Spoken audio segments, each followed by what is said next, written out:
Mr. Tlakudi, we were dealing with the appointment of the new board, and you were going to take us through your specific role. And I think of importance is to establish whether you made a recommendation on the appointment of the members of the new board, and if you did make a recommendation as a unit, what that recommendation might have been. Chair, as I indicated earlier, the process of review of boards, let me put it that way, including that of Dinal, had started a little bit earlier than usual. In 2014, we had had an election. Minister Brown had come in as a minister of our department. And in October that year,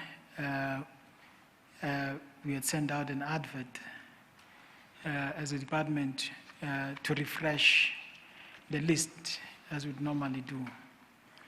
Now, this was closely followed by a directive to say, review the boards.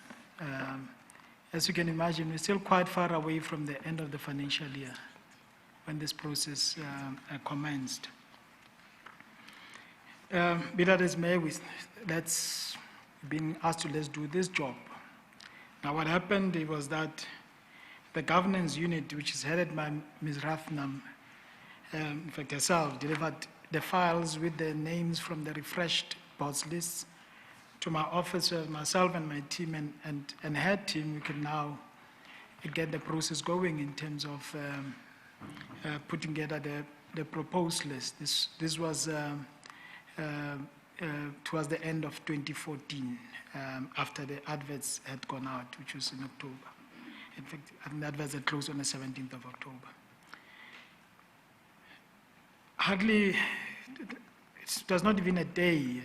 On the same day, Ms. Rathnam comes back to collect the list, the files, to say the minister will be taking care of this process now. There's no need for you to get involved, which was quite strange because that's what we'd normally do. And in the time that I had been at the department, we had to augment the SAFCOL board. So I was quite au fait with how things must unfold. If you are able to tell me, please tell me, how long had the process that you were used to, for how long had it been in place of reviewing members of boards? It had gone on even before my time. I arrived in 2012 at the department. As to when it began, I cannot say. You don't know, yeah. The chairperson, but it was quite an established practice within the department. Okay. The files were collected, and literally, I didn't hear of the process until a list came up. And this list came with a decision memorandum and as well as a cabinet memorandum, which I indicated earlier that we could not locate, which is supposed to be KT2. I think it's on the later pages. And this list had these names, which I didn't obviously know. And the two names which were constant on this list when compared to the board that was eventually appointed was Mr. Manja and Mr. Msomi. There were other names that eventually didn't make it when the process was initiated later on. And of course, seeing this list, seeing this memo that's put on my desk to say you need to sign here so that this thing can be processed, I was quite reluctant to get involved because I was saying, but I really had nothing to do with this particular process. And this was a list of how many people, if you are able to remember, that was put before you for signature? I stand to be correct. It must have been a similar number to the board that we eventually That was had. eventually, or more or less Yeah. the same number. More or less the same number. Okay, Yeah. okay. But I basically was quite reluctant and raised my concerns as I'll relate later on with this list and why must I sign against it. And who brought the list to you? It was the governance unit. I'm not whether it was Ms. Rathnam or one of her subordinates, but it was delivered to my office, Yes, to my PA to say you need to approve basically sign as one of the supporters of this list, which will eventually go to Minister Brown for a sign off. what was your understanding at that stage of who had identified these individuals as the people whose names must be put before you? That I understood at the time was that the list emanated from the minister. Yes, okay. As to who had compiled it, Yes, yes. You don't know, yeah. I didn't know, and I was not even aware of anyone else in the department who would have worked on it, Yes. because my unit and that of legal governance, and we sit on the same floor, Yes, yes. and typically we would You would liaise with each other. yeah. But your understanding was that this was the list that the minister would be happy to appoint. This was the list of people that the minister would be happy to appoint. Correct. Okay, all right. And there was a cabinet memo already appended, and this was around November 2014. Yes. So this was on its way to cabinet. I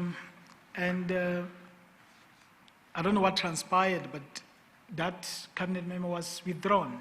It was never followed through on. Yes. And, That was a draft memo. That was there's normally It hadn't, two sets of memos. yeah. You'd have a decision memo internally that minister signs off, and then you have a cabinet memo that must be submitted to cabinet Together with the names. together with the names. So the Yes. cabinet memo will have the names. Yes. So typically the decision memo, an internal document, Yeah. would explain to the minister the logic that informed Yeah. the list that has been put before her. Yes.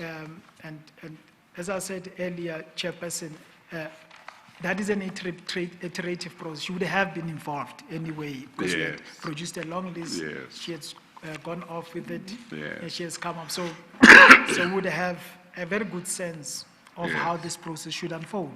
Yes. Yeah. Now, this list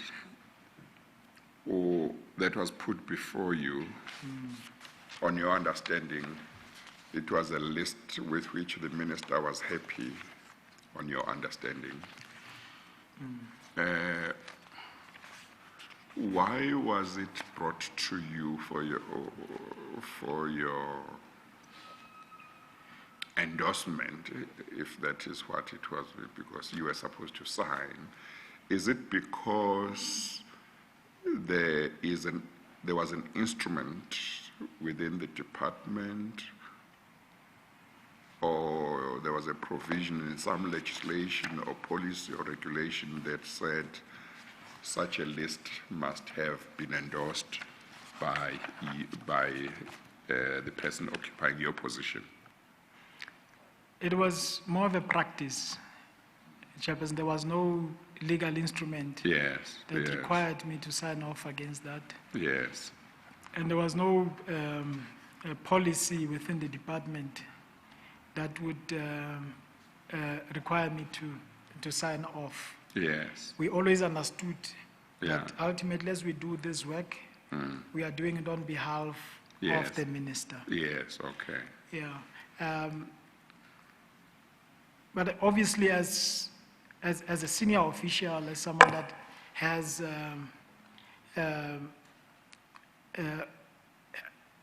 who has some experience in the sector that I'm being asked to give oversight over,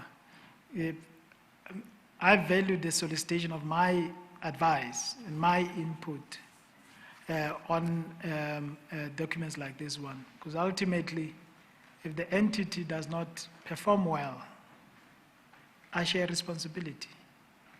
So that's really my reluctance and my concern emanated from. But there was nothing that compelled, if I put that way, the minister to bring it to me. And it was rather strange that having compiled the list, or having had the list compiled, that she would bring it to me Bring it back to you, to yes. sign off on. Yes. Well, I don't know what view you took of the whole act of bringing the list to you at the time, or what you take of it now. But one option, one possible reason why it was brought to you may have been that if you are happy with it, you can sign off. But if you have reservations or you don't agree, you would be expected to articulate your disagreement or raise issues. Another option would be that it was being brought to you for rubber stamping. Chair, I don't know whether you are able to say. It was more of the latter point, Yes. my assessment of it. Yes. The options that you have referred to at that particular point were not options. Were not options. Were not options available Yes. to me by virtue of the environment that prevailed in the department, Yes. which I go into detail about later on. But one of these is one of the things, Chairperson, that Minister Brown emphasized very strongly when she arrived at the department was that she is the shareholder representative. Yes. And that as officials, literally, we should know our place. And that we cannot act without without a directive, basically, to put it that way. Yes. Even the fact that we would meet quite, as our job requires, quite often the SOCs did not really sit well with her. And in fact, she made these utterances at one of the SMS sessions with staff, the senior managers in the, of staff. So, and these points, at every, in fact, even the first meeting we had with her after she came in, in fact, the first time I got to understand the word capture was when she used it. Because she referred to us as senior, as the EXCO, the DDGs, that we are captured. So there was that's it, what I'm really getting to when I say there was no, the options that you are relating were not really options. Yes. I'm explaining the In the context in which, yeah, exactly. In which this was happening. Yeah, and Chair, this is where I would say that I wish I was braver than some of my counterparts who have met a sad end to their careers. Yes. But I was not. I was not, and I'll explain later on why I wasn't. Yes. But I had to consider the fact that as things were unfolding, that it's my career that's on the line here. Yes. Ultimately, this is minister's memo, cabinet memo, that she's submitting. I would have wished at that point to have been a lot stronger in my position, but I wasn't. I wasn't. Yes, well, I must just say that it's quite important that all those affected in one way or another,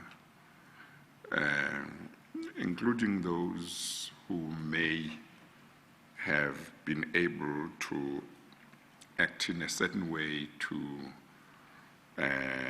stand up to wrongdoing, they must be able to make an honest assessment of what they did or didn't do. And I will be quite alive in looking at the evidence and the situations of people. I'll be alive to the fact that I should try and avoid an armchair critic kind of approach and look at the situation, at the reality that people may have been faced with. It is true that as a nation, as we hear more and more of some of these things and hear how individuals handled them, it is true that we would like to see as many people as possible who stood up. But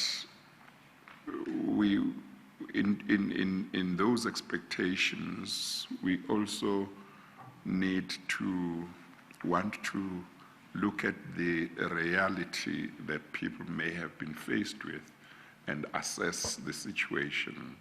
And I think the more we get people who say, looking back now, I think I should have been bolder, or I think I wish I could have been bolder, but this is the situation that I was confronting that with, and this is how I dealt with it. The more we understand what really happened. So this is just another way of saying we do want to hear all of those situations where you might feel that you wish you had dealt with this situation in a more courageous way, but we want to hear also what the real situation is that you were faced with. Okay, you may proceed. Can I just ask you a couple of questions in relation to this area?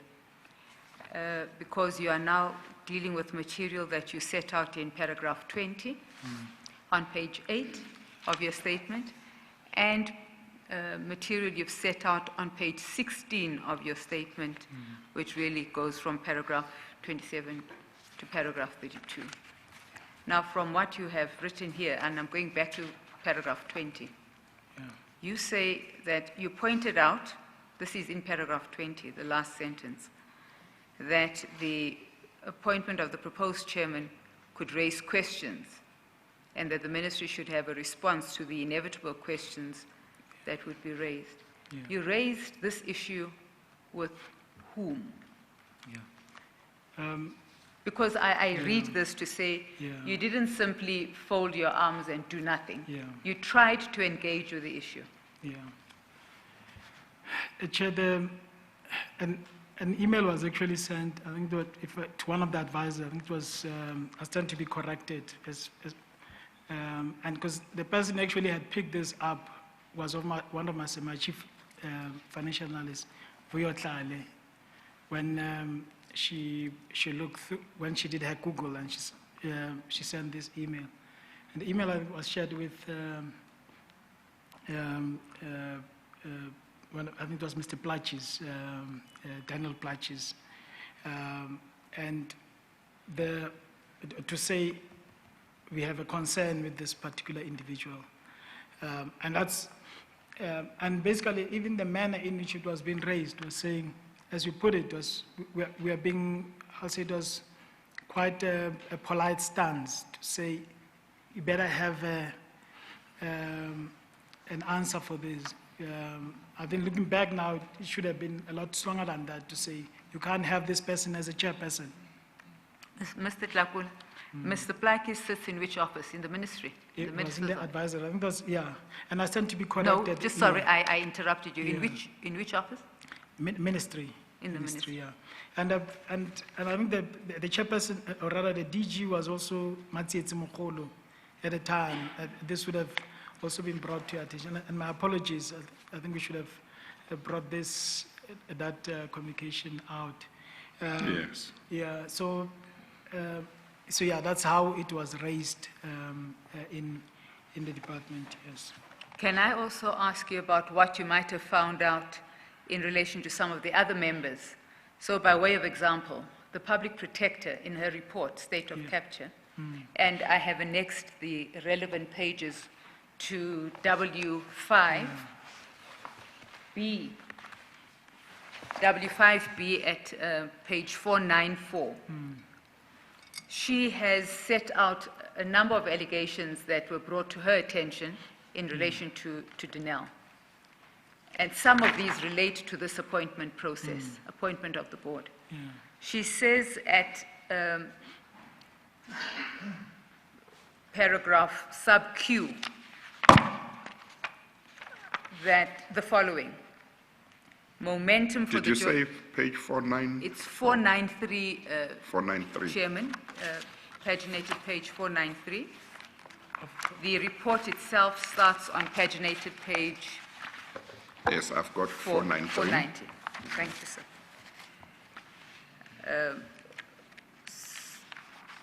So this is paragraph 420 of the Public Protector's Report, 4.20.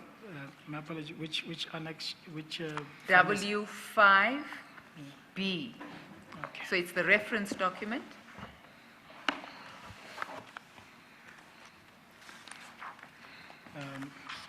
And which annexure? And the page number, Yeah, it's right at the end, okay. section 8. The page number is 493.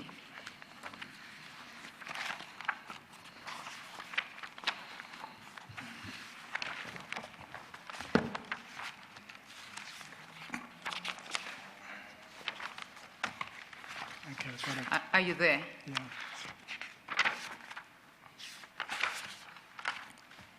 And the Public Protector says that the Mail and Guardian article raised certain allegations against Denel, and one of them was the following: that momentum for the joint venture, that is the Denel Asia venture, That is Q, huh? that's Right at Q, the bottom. Q, Yeah. Chairman, yes. Momentum for the joint venture appears to have built after Public Enterprises Minister Lynn Brown appointed a new board, Denel board, in late July. She retained only one member of the outgoing board, Johannes Sparks Mutseki, and I quote, for purposes of continuity. I'd like your comment on the purpose that this particular report says Sparks Mutseki was retained for. Would you have thought that he was the type of person to deal with that transition that we spoke about earlier, and that for continuity and for purposes of that transition, he had the right skill set to assist the new board? Well, it's a rather strange comment that Mr. Mutseki would have been retained for continuity, because as we saw from going through the qualifications and experiences of the board at the time, I would, with due respect to him, say he's one of the weaker members of that particular board. And the fact that he was not serving on committees as per that is testimony to that. And he's actually quite a very quiet member of the board as well. I mean, in fact, I cannot remember him uttering a word whenever we had engagements with the board, obviously with the minister. So that definitely, he would not have been my first pick if someone was to say, who do we retain for the sake of continuity? Of course, there's also the allegation that is set out on page 494 at paragraph R, that Mr. Mutseki had a 1.3% interest in a Gupta-led consortium that bought a uranium mine, now named as Shiva Uranium, in 2010. Do you know anything about that? Did you at the time, as you Googled these particular members, hear about this at all? No, not at that time, but the media reports came in later on. I think it was early, I'm just trying to remember. 2016. 2016, the media reports started coming out. And this is one of the information that came out at the time, that Mr. Mtseki was a shareholder in this particular mine. But as I understand your evidence, even if you had this information at your disposal, there was nothing you felt you could do about it, because the prerogative to appoint board members rests with the minister. Indeed, the ultimate decision is that of the minister. But as a department, we have a role to play. The department and its senior officials, especially the DDGs, we are, by virtue of us also being subject matter experts in our specific sectors that we are overseeing, we are, I would say, as much as she has advisors, we are the ultimate advisors. Yes, yeah. So that's the So role certainly there would be something you could do, namely to bring it to our attention that as far as you are concerned, this is something to be taken against making a particular person a member of the board. Correct. Yeah, and then she could then make her decision, but you certainly could express your objection or reservations about a particular person being put on the board. Exactly, and that's really how our internal decision memoranda is set out. We give a recommendation to the minister, and she can accept it or not accept it. It's her prerogative.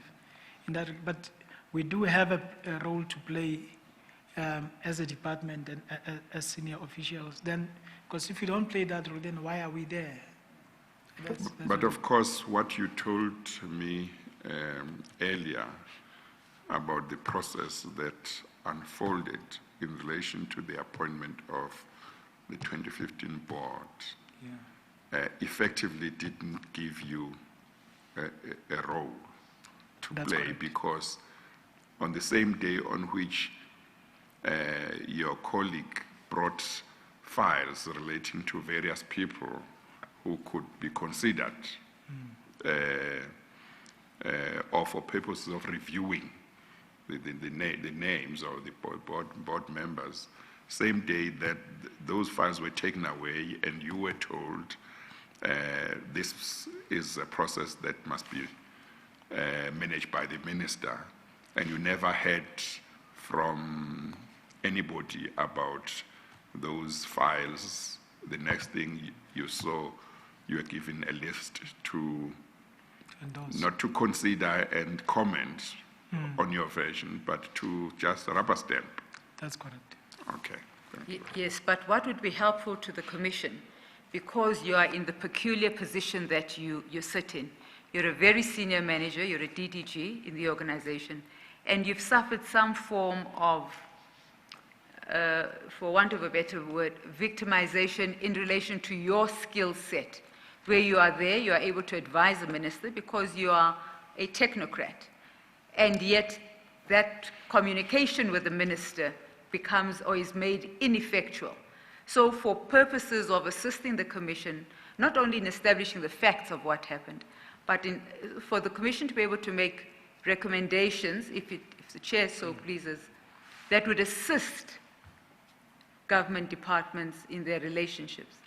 How does one manage that tension?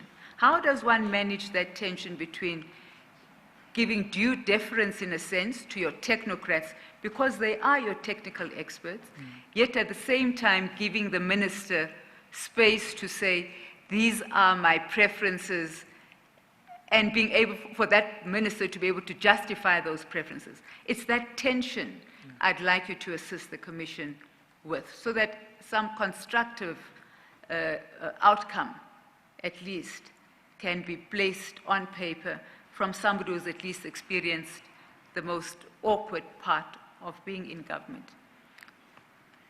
I think one of the areas, Chair, that must be looked at is the issue of security of tenure, or how senior officials are contracted in, just giving them that security so that they can be able to exercise the powers entrusted upon them. Like, for instance, someone like myself, I work on a contract, and my contract at the time was due to end in 2016, end of 2016. Yes. Those are considerations, that come in, and that must be looked at, and also clarifying, because the way we structured our government, we said that you'll have a ministry and you'll have a department. That line is, the line between the ministry and the department needs to be very clear. At this point, it's not that clear. It's very blurry, the movement, and by virtue of hierarchy, ministries can easily encroach on the role of a department. And on processes like this one, the role that and that's one of the weaknesses that we have. The role of the department, we don't have a founding legislation as a department. And that's one of the weaknesses. So typically, that legislation must define what is the role of the Director General in relation to that of the Minister when it comes to performing a government shareholder management role on behalf of the state. So those, I would say, is some of the instruments that could be looked at. And of course, one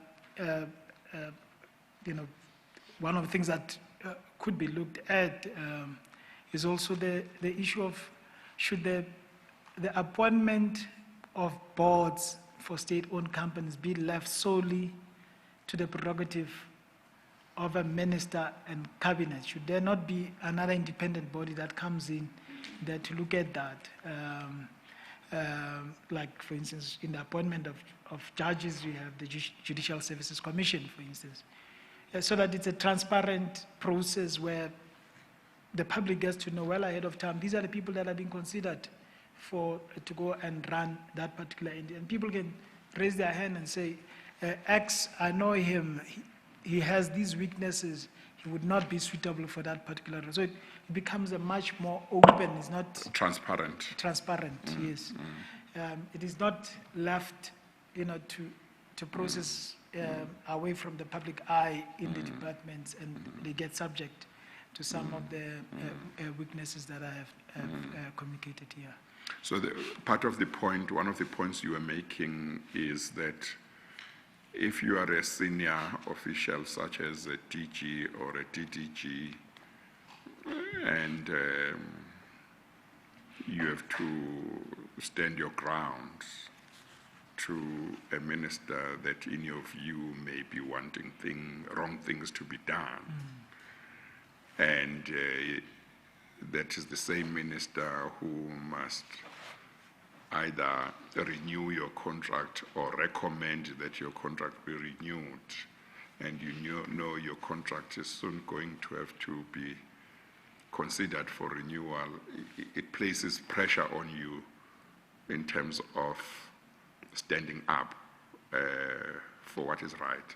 Is that the point you are making? You put it right, Chairperson. Okay, thank you. Thank you, Chair. I want to explore this just a little more, and for purposes of my next question, could you please go to page 217 of the same file, file WB. So it's just towards the front. And the area I would like to explore is connected to evidence that you gave before lunch. And that evidence was that there had been talk of certain persons being nominated or being accepted as board members. There had been talk prior to the formal process of looking at the database and making recommendations to the minister kicking in. If you look at paragraph 6 on page 217. In the middle of that, this is an extract, Chairman, from the evidence of Minister Pravin Gordhan, who did give evidence on some of these issues when he appeared at the Commission. And Yes. these are extracts from a Daily Maverick Amabungane report. And these reporters note that it would appear that Denel's acting CEO, now this is after Saluji had been suspended, Zwelake Nchepe, and its land systems boss, Stefan Berger, told colleagues that, and this is the important part, they had been interacting with certain members of the new board 3 months before the new board member's appointment. Now, 3 I'm months... sorry, where about at 217 are you reading? That's correct, Chairman, 217. Whereabouts? And it's paragraph 3 from the bottom. I didn't start it, it starts with, and there are other hints. That's the paragraph. Okay. I went straight to the center. Yes, it starts with and when or and there, No, no, Chairman, the one just above that. and there are other hints. Yes, sir. Okay, all right, yes, thank you. So what I'm exploring with you is, here you have 2 executive directors who know who is coming onto the new board. How is it that they are able to interact with these persons, and yet in the department it would appear that it was towards the very end that the departmental unit that was advising the minister was able to start engaging with these issues? There just seems to be a bit of a disjuncture there. Yeah. Well, that process obviously requires a lot of, I'll say, it needs to be dealt with in confidence. That's why I was saying earlier that ideally you want to be dealing with this process closer to the AGM. Because if this information were to leak out, it's never good for the business. It's quite unsettling, in actual fact, for management to hear, well ahead of time, or even for the people that are on there. As I said, you would have a challenge going forward in attracting people if you deal with these matters in this way. But it's not surprising that this would have happened, for the simple reason that the new board came in 2015, in July 2015. And already you have a memo that was served and withdrawn in November 2014, which was on the first iteration of the board members. And this process was then restarted again in the new year. So it's, the reason I'm saying is not surprising. I mean, those names are already in the system. Wherever they came from, someone would have been privy to them. But I think those board members that were engaging the executives, I don't think they acted correctly, Chairperson. Because until the cabinet has pronounced, until there's a public announcement and they're officially notified, should not be behaving in that way.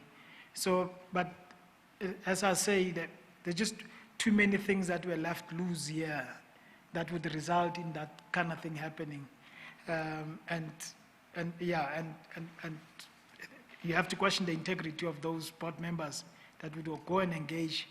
And in that case, for instance, Mr. Ntepe and Mr. Berger would have been subordinates, for instance, to Mr.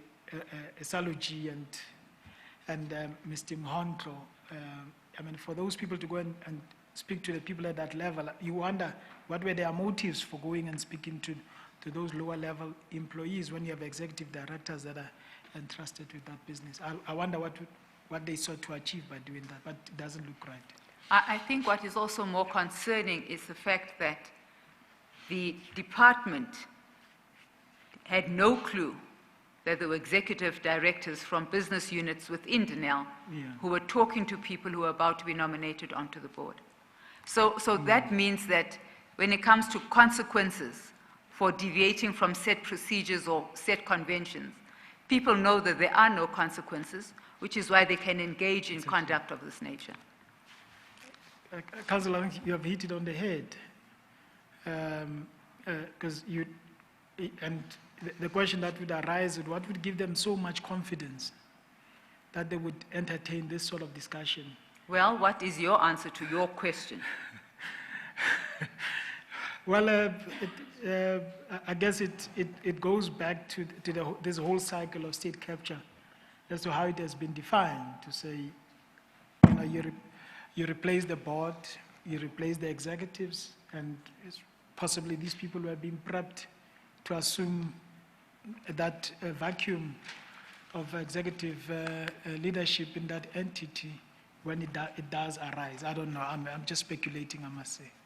You had intimated earlier in your evidence that something similar to this process of appointment happened in Alexcor and in Safcor. Can you just summarize that? What, in fact, are you saying happened in the other SOEs that you had oversight of? And what was your response to that? Your response is important because it again helps with corrective action. And we can only correct because you are able to point to certain things that you are saying ought not to have happened. So what basically happened is the list emerged in a similar manner with the other two entities.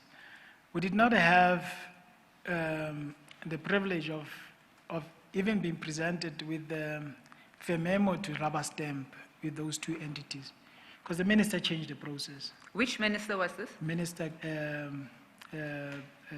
Brown, Minister Brown. Thank you. Yeah. And the other two entities being Alexcor, and Safcor.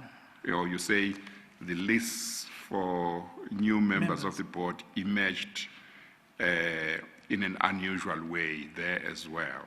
Correct. And without any memo, well, without the department playing the usual role that it used to play before.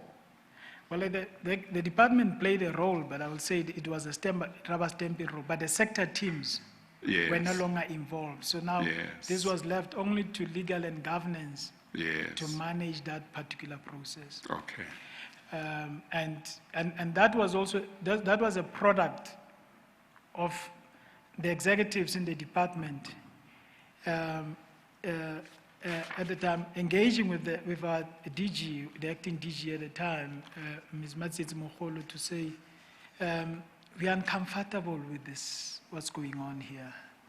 Please, if you have an opportunity to engage the minister, please raise this. And the minister decided from now on, only LGR will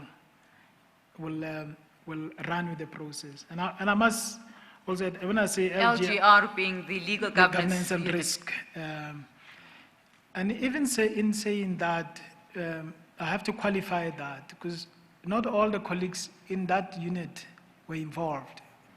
Ms. Rathnam, whom I had referred to earlier, then became a constant presence in Cape Town with the minister with regard to the compilation of these memos for appointment of this board. So in actual fact, the other members in that department were rubber stamping, if I may put it that way. So that's basically what happened. The minister literally took control of this process, including what should have been unfolding within the department. I understand your evidence, however, to be that it is this particular minister who took this attitude to her prerogative powers. Yeah. Minister Gigaba did not have the same problem, or the same attitude is what I should really call it. You're correct, ma'am. And the current minister certainly does not have the same attitude. Exactly. I mean, now when we are looking at boards, it's a collective exercise.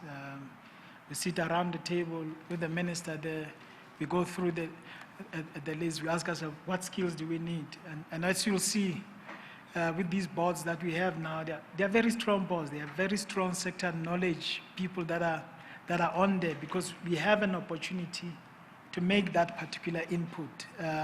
So within the department, the sector leaders, the DDGs are very much involved in deciding who gets onto the boards. Yes. Would you have any idea as to why Minister Brown acted out of kilter with convention and even with the processes followed by her predecessors and by her colleagues in other departments? I wouldn't know. That I'll be doing, I'll be speculating, but I must say it was rather discomforting to notice that we understand that the politics have a role to play, but the role of a minister as an official, I would expect her to manage that, to create room for the department to be able to perform its job. And coming into the department with Minister Kigaba, that's what I experienced. That she created that, he rather created that room for us as officials to be able to perform that role. The same way this minister that we have now, Minister Codons, is playing that particular role. And it empowers you as an official knowing that you have a minister who can do that for you. Of course, the decisions of Minister Brown in relation to, and Cabinet, because she took that memo to Cabinet, led to what you have set out on page 21 of your statement. So we're back to Exhibit W1A, where you deal with what you title Denel Decline. Can you, in very short summary short, but even shorter than just a summary, take us through the decline? In answering that, Council, can I refer you to page 13? Yes, please go ahead. And on page 13, Chair, what you'll see there, you have a graph which is showing... Chairman, it is in W1A. Yes. Yeah.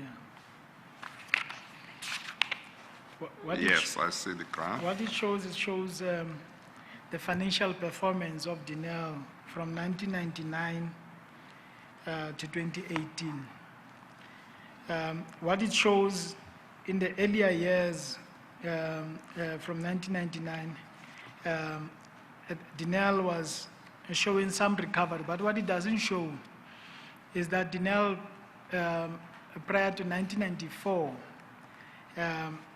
the turnover was very strong, informed by our country spending a lot of money on arms, obviously to protect the regime at the time and to do some of the things that we said they were up to in our neighboring countries. Now, with the new dispensation, there was no need to spend that kind of money on arms. So what we had was, we had Department of Defense budgets which were shrinking. And of course, Denel's business started to get affected. It was quite an expansive business. Denel, for instance, Denel Aviation, where I started out as an engineering training, it was said at some point that there were over 10,000 people working there. Today, there's less than 1,000 people that are working at that particular business. And then what happened is in the mid-2000s, Denel started to restructure itself. Some of the equity partnerships came in there from 2000 and between 2000, I think it's 2004. I speak on it in the next paragraph. The Table deal happened in 2002 there, but the others came in 2006, 2007, 2008.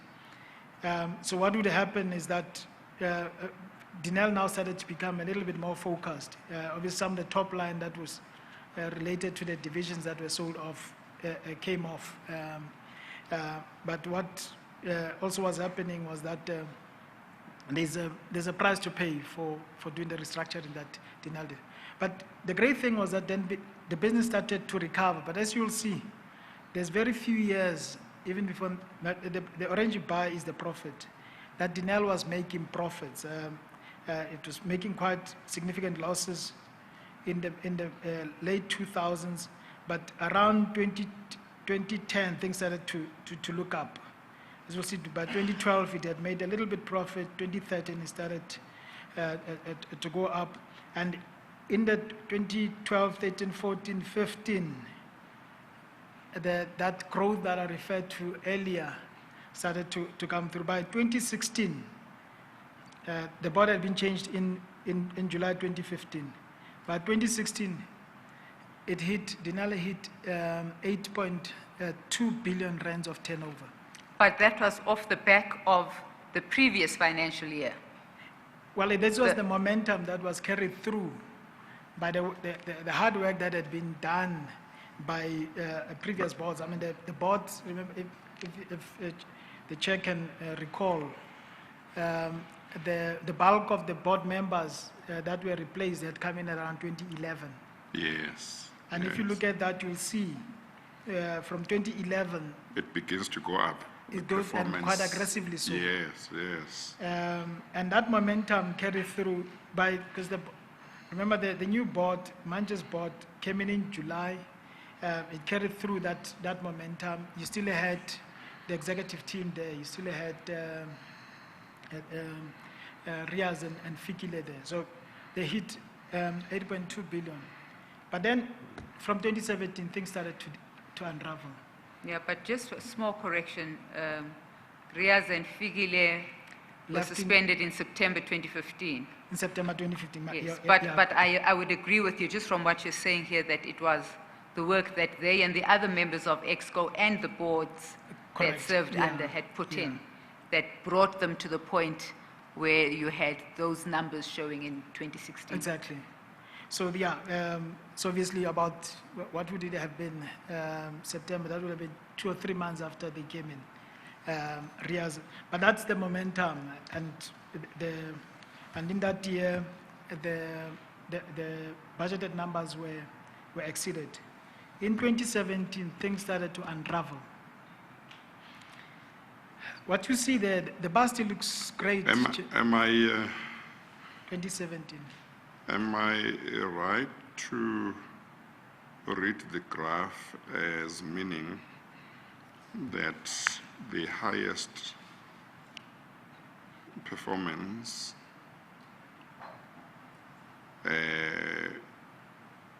was seen in 2016, but that was the work that had been done by the previous board.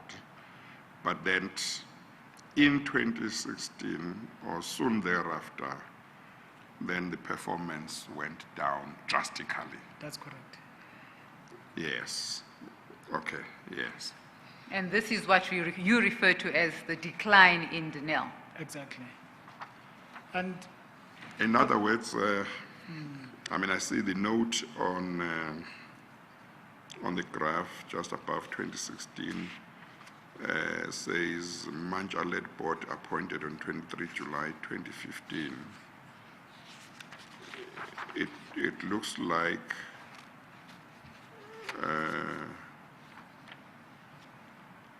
within 2 years or so of the new board, there was a drastic drop in the performance of Denel financially.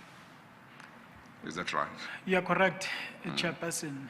And we're coming from a history of a board that would be given target, they would exceed them. They would give us a corporate plan, they would exceed Yes. that plan. Yes. And in 27, though the bar looks healthy, it's about Yes. 8 billion rands there. But they set themselves a target of 8.5 billion rands Yes. for that particular year. Yes. And the profit was about 360 a million that the business has set itself. And now we are entering in the first year of the new board being in control of this entity. They didn't meet their corporate plan, and the following year the revenues almost halved, and that's really the decline that I'm referring to. And the current board that we have at Denel is still having to deal with the repercussions of the era that has just passed. And yeah, You attribute that decline in paragraph 42 of your statement, that's at page 21, to the appointment of an ill-equipped board which proceeded to make poor decisions that set off a race to the bottom. that's correct. And what you say about the drastic drop of the company's performance financially within a short space of time after the new board had been appointed, you say must be contrasted, especially with regard to them not meeting their targets. It must be contrasted with what you said earlier on, that in respect of the board that had left, that board, you said you would set targets for them. They would exceed them. And you'd say, it looks like we are not stretching you enough. Then you try and stretch them. Exactly. And they kept on performing very well and exceeding targets. So now, with this board, they were not meeting, at least, they were not meeting targets. Their own plans. They're Their not own meeting plans. Their own plans. If anything, the business went into free fall. That's what we see here. Yes. Yes. Yes, Chair. Okay, And- thank you. Thank you, Chairman. Some of these decisions are, of course, set out in paragraph 42. If you could very quickly go through those for the Chairman, just to, Yeah. to underscore your views on why Danielle went into decline. Yeah. Chair, maybe something that I've not mentioned here is the change in executive leadership. That, you have a leadership that seems to be doing the right thing. Remember earlier on I said, you can't change the board and then change the executive. It's not a good, it destabilizes the business. So that would be the first one that I would mention. I have not put it here. But the So denial... there was a change of the executive leadership. Correct. In particular, do you want to specify exactly the extent of that change, who left and how many left, or what percentage of the executive leadership left or Well, were dismissed or whatever? You deal with it actually over the page at 42.3, At 42.3, yeah. Okay. very briefly. Oh, yeah, I did. Yes, my, you do. my apologies. Thank you. But I'm not stopping you from answering the Chairman's question. Yeah. We had Mr. Saloji and Mr. Hontlo leave. They were suspended in September. I think it was on the... That's correct. Yeah, I think it was just Yes. before the holiday that they were suspended. There was also a COO, whom I have not mentioned, Mr. Jan Vessels. Russells. Vessels. Vessels. Vessels. Jan was the CEO. He was shifted from his position as the COO and sent to one of the minor divisions to go become a CEO or head of that particular division. He was obviously an effective man. Well, they seem to have been quite an effective team. The three of them. Let me say, the collective executive team. Because later on also we had the HR executive resign and leave. Company secretary. The company secretary, of course, though she's not directly involved in the running of the business, Yes. she was one of those that, with the suspensions of Mr. Saloji and Mr. Mhontlo, she was also suspended. Yes. And she also ended up leaving. Yes. So there was that corporate office, there was that instability that set in. And what was Mr. Vessel's position before he was changed or moved elsewhere? Before he was changed to go to a division. Before the new board, what was his position He was the chief operations officer of Denel? of Denel, yes. Okay, thank you. Do you want to very briefly deal with the 4.1 and 4.2 and 4.4? All right. Yeah.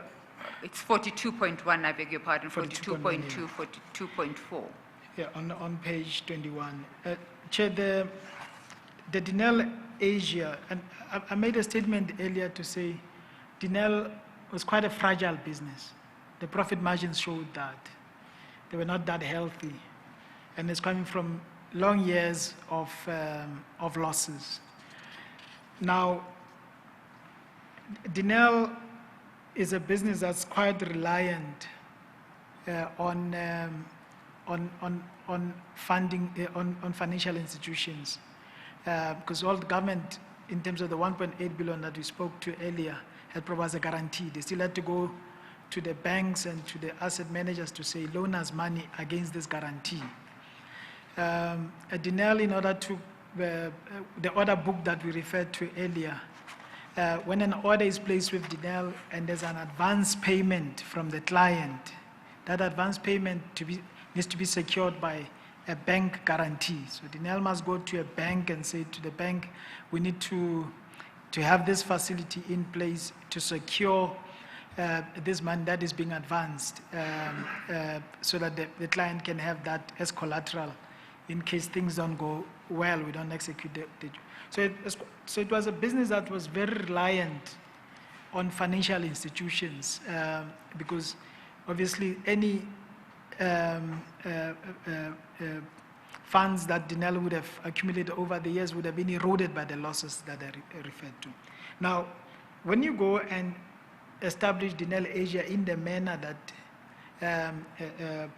Denel board did, and you go pick a fight with the Minister of Finance, you don't send a good signal to those funders as to the security of the money that they have advanced to you.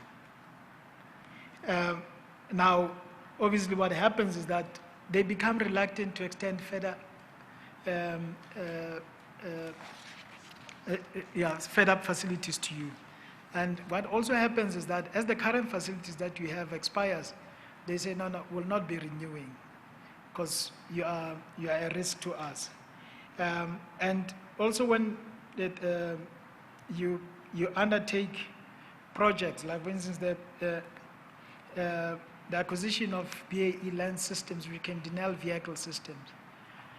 Denel acquired that on the basis that it needed that capability for starters, and the banks advanced because Denel didn't have cash. The banks advanced money to enable Denel to purchase that business on an understanding that there is an equity partner that's going to come into the business to take up a significant minority stake. In fact, we're talking about 49% of that business. Now, what you then do is you abandon those plans. You come in as a board, you say, no, we don't want to be going forward with those particular plans. Now, the bank now say, hey, what's going on? We understood that we are going to be taken out when this equity partner comes in. Now you have abandoned. By the way, this facility was a bridging facility for 6 months. Can we have our money back? So now the business starts to get squeezed because those who are funding the business, the banks start to step back. And that's really what happened here. This board sort of set off this snowball, which resulted in the performance that we have seen at this business. Of course, with that LSSA deal that you speak to and the equity partner who had been secured, that particular transaction had gone through all the regulatory hoops. It had been approved. Correct. Can you just take the chairman very briefly through that approval process? Because it will be similar to what we'll discuss under Denel Asia. Exactly. Chair, it was quite we worked very closely with National Treasury on that transaction. The value in that is, firstly, you had quite a capable business that had been established and had supplied vehicles around the world, but the strategy of the owners of the business, which was an American company, had been that they want to withdraw. So, and it had the necessary infrastructure for manufacture of vehicles, which would be critical for Project Hoof Easter, which is an infantry fighting vehicle that Denel is producing on behalf of the Department of Defense. And instead of now going to spend money on setting up the infrastructure at Denel Land Systems, which should have been the case, to say, let's acquire this business, and of course there's interest in exploiting that business capability to supply into the key markets where Denel is at, and there's quite good vibes that Denel is getting from those markets to those key markets to say, if you get it, we are in with you. That's why when the transaction was brought to us, and we did the proper due diligences on this, we looked at, there was, I think the EY had done the evaluation of the business. We were quite happy with it. We looked into Denel and said, hey, you don't have the funds, you're going to be reliable, but please make this the equity partner must come in. The Minister of Finance approved that equity partner come in. Our minister approved that equity partner to come in as well. And what I do recall is I had to assure my minister a few times to say, I'm putting my head on this one. We have done a decent job on this. Even at the time I brought in a contracted resource to come and help us in the department on that particular, and to augment my team. So I was quite confident with how it had gone.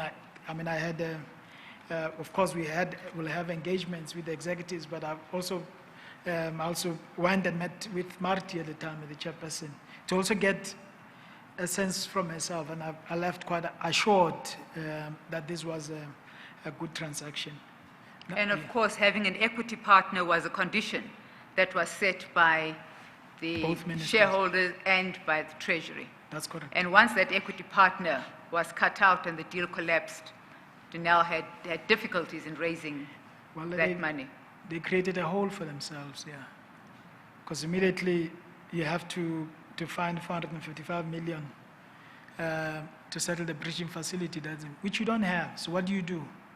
You take it from your operations. This money that should be funding your working capital.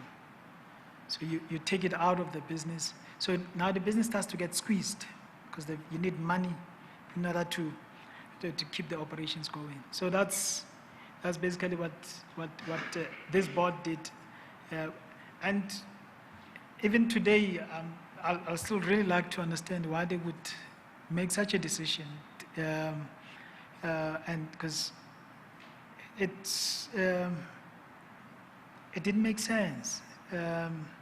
Because you had a key customer that was prepared to purchase equity in this business, that was saying there's 1,000 vehicle order that will be coming through if we are in. So they just, and that would further improve the value of this business. So the 51% that Denel would have ended up would have been of a higher value without that particular order. So that's what transpired there. That's why I'm saying it. That's why I use the word ill-equipped, because I can't think of any other description of why this board would arrive at such a decision.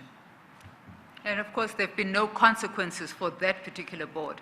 That's always the difficulty we face. There wasn't. There wasn't. I mean, they continued, and things started getting obviously quite tighter from that point onwards.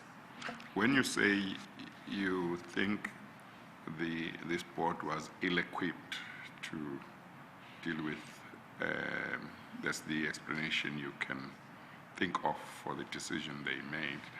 Do you think that may have been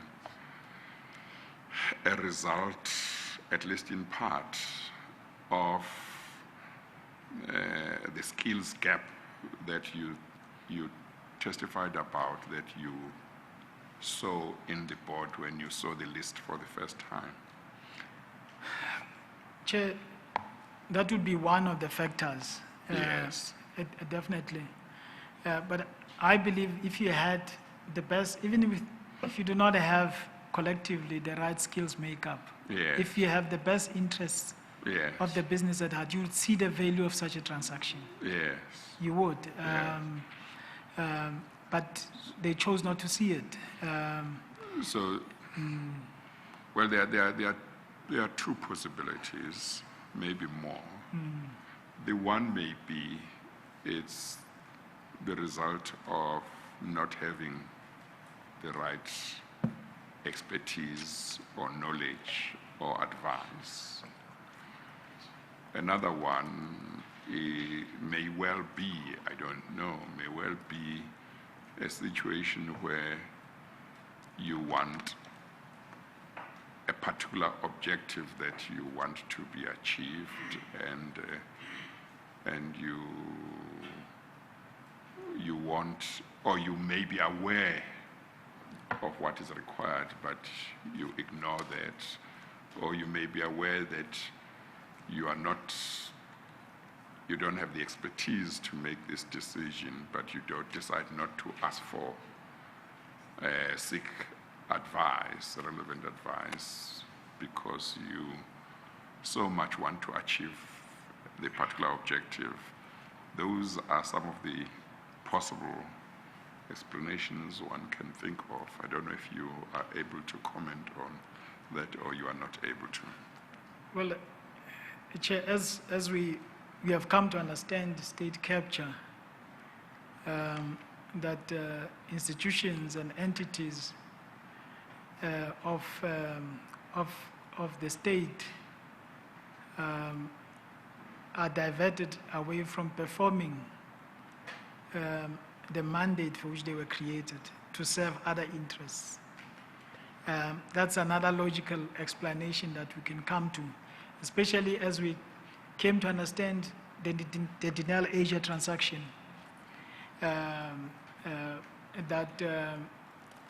what should have been logical decisions that were made, that should have been made in terms of entering the Asia market, a convoluted process through Hong Kong was developed to serve a particular interest, which is not interest of the business itself. So it's a combination of factors that would have led to what we have come to know as the Denel decline. You had a board that ordinarily should not have been entrusted with this level of responsibility. They chose to dispense with management that had been critical in turning around the business. And once they did that, then they started to make these kind of decisions, which look like bad decisions. Maybe they were bad decisions for Denel, but maybe they were not bad decisions for whichever interest that was intended to be served here. Thank you. I'll come back to Denel Asia in a minute. But maybe in closing the area of Denel's decline, I suppose in a corporate environment, what would happen to a board like this is the shareholder would simply vote them all out of office. Yeah. What are the possibilities of trying to institute something like that with SOEs, given the prerogative? We always come back to that prerogative of the shareholder. Yeah. Because that must be then a consequence that you are fired when you take decisions that are not in the interests of the company that you are stewards of. Well, the shareholder has to come to that realization. If for whatever reason the shareholder is not coming to that realization, then that blunt instrument of firing the board will not be exercised. I hope the council understands what I'm saying. And what we have here, we have a very strange arrangement, Chairperson, when it comes to our SOCs, especially those that are in DPE.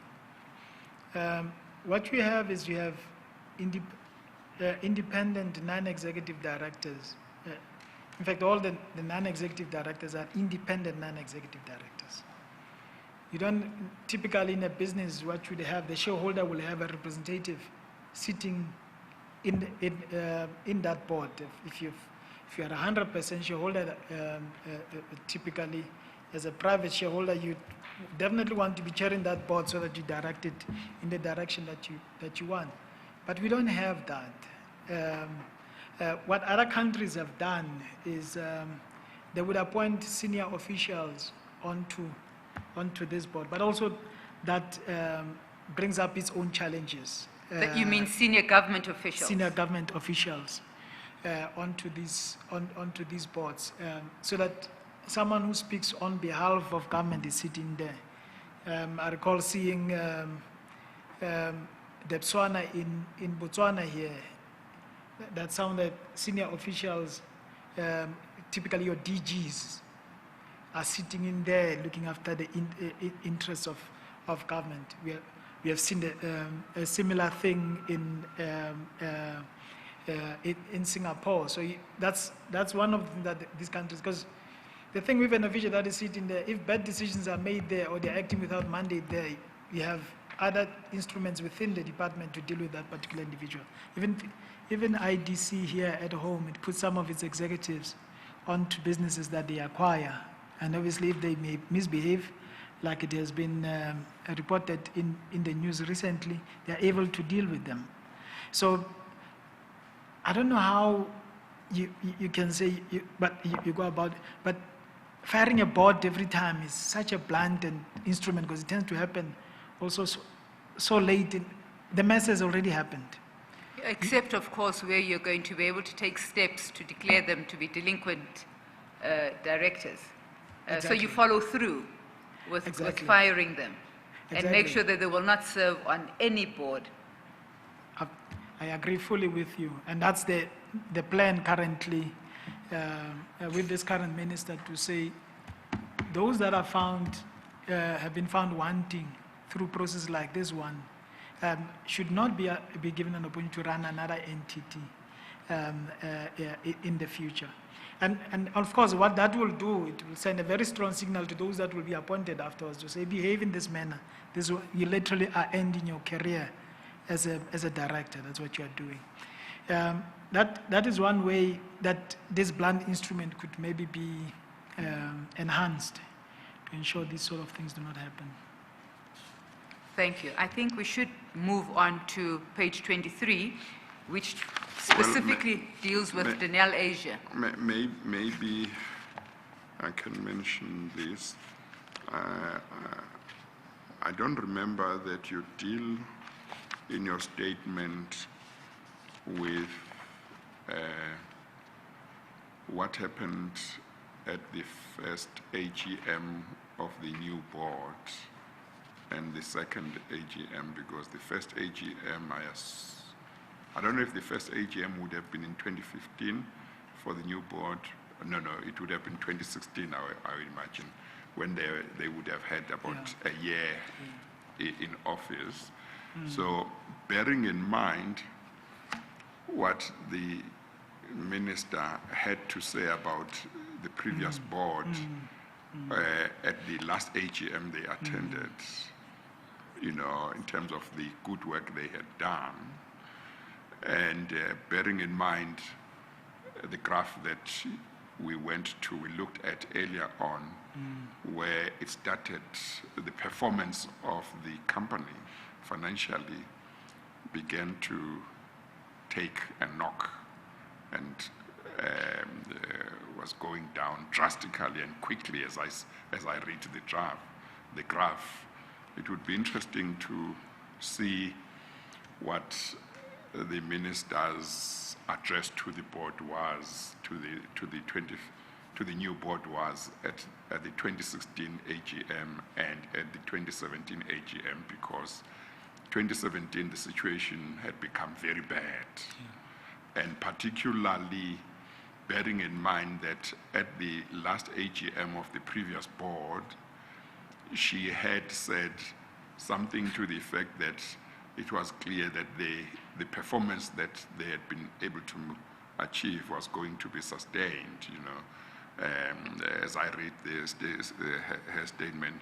If the same board had continued, the expectation would have been that good performance was going to continue.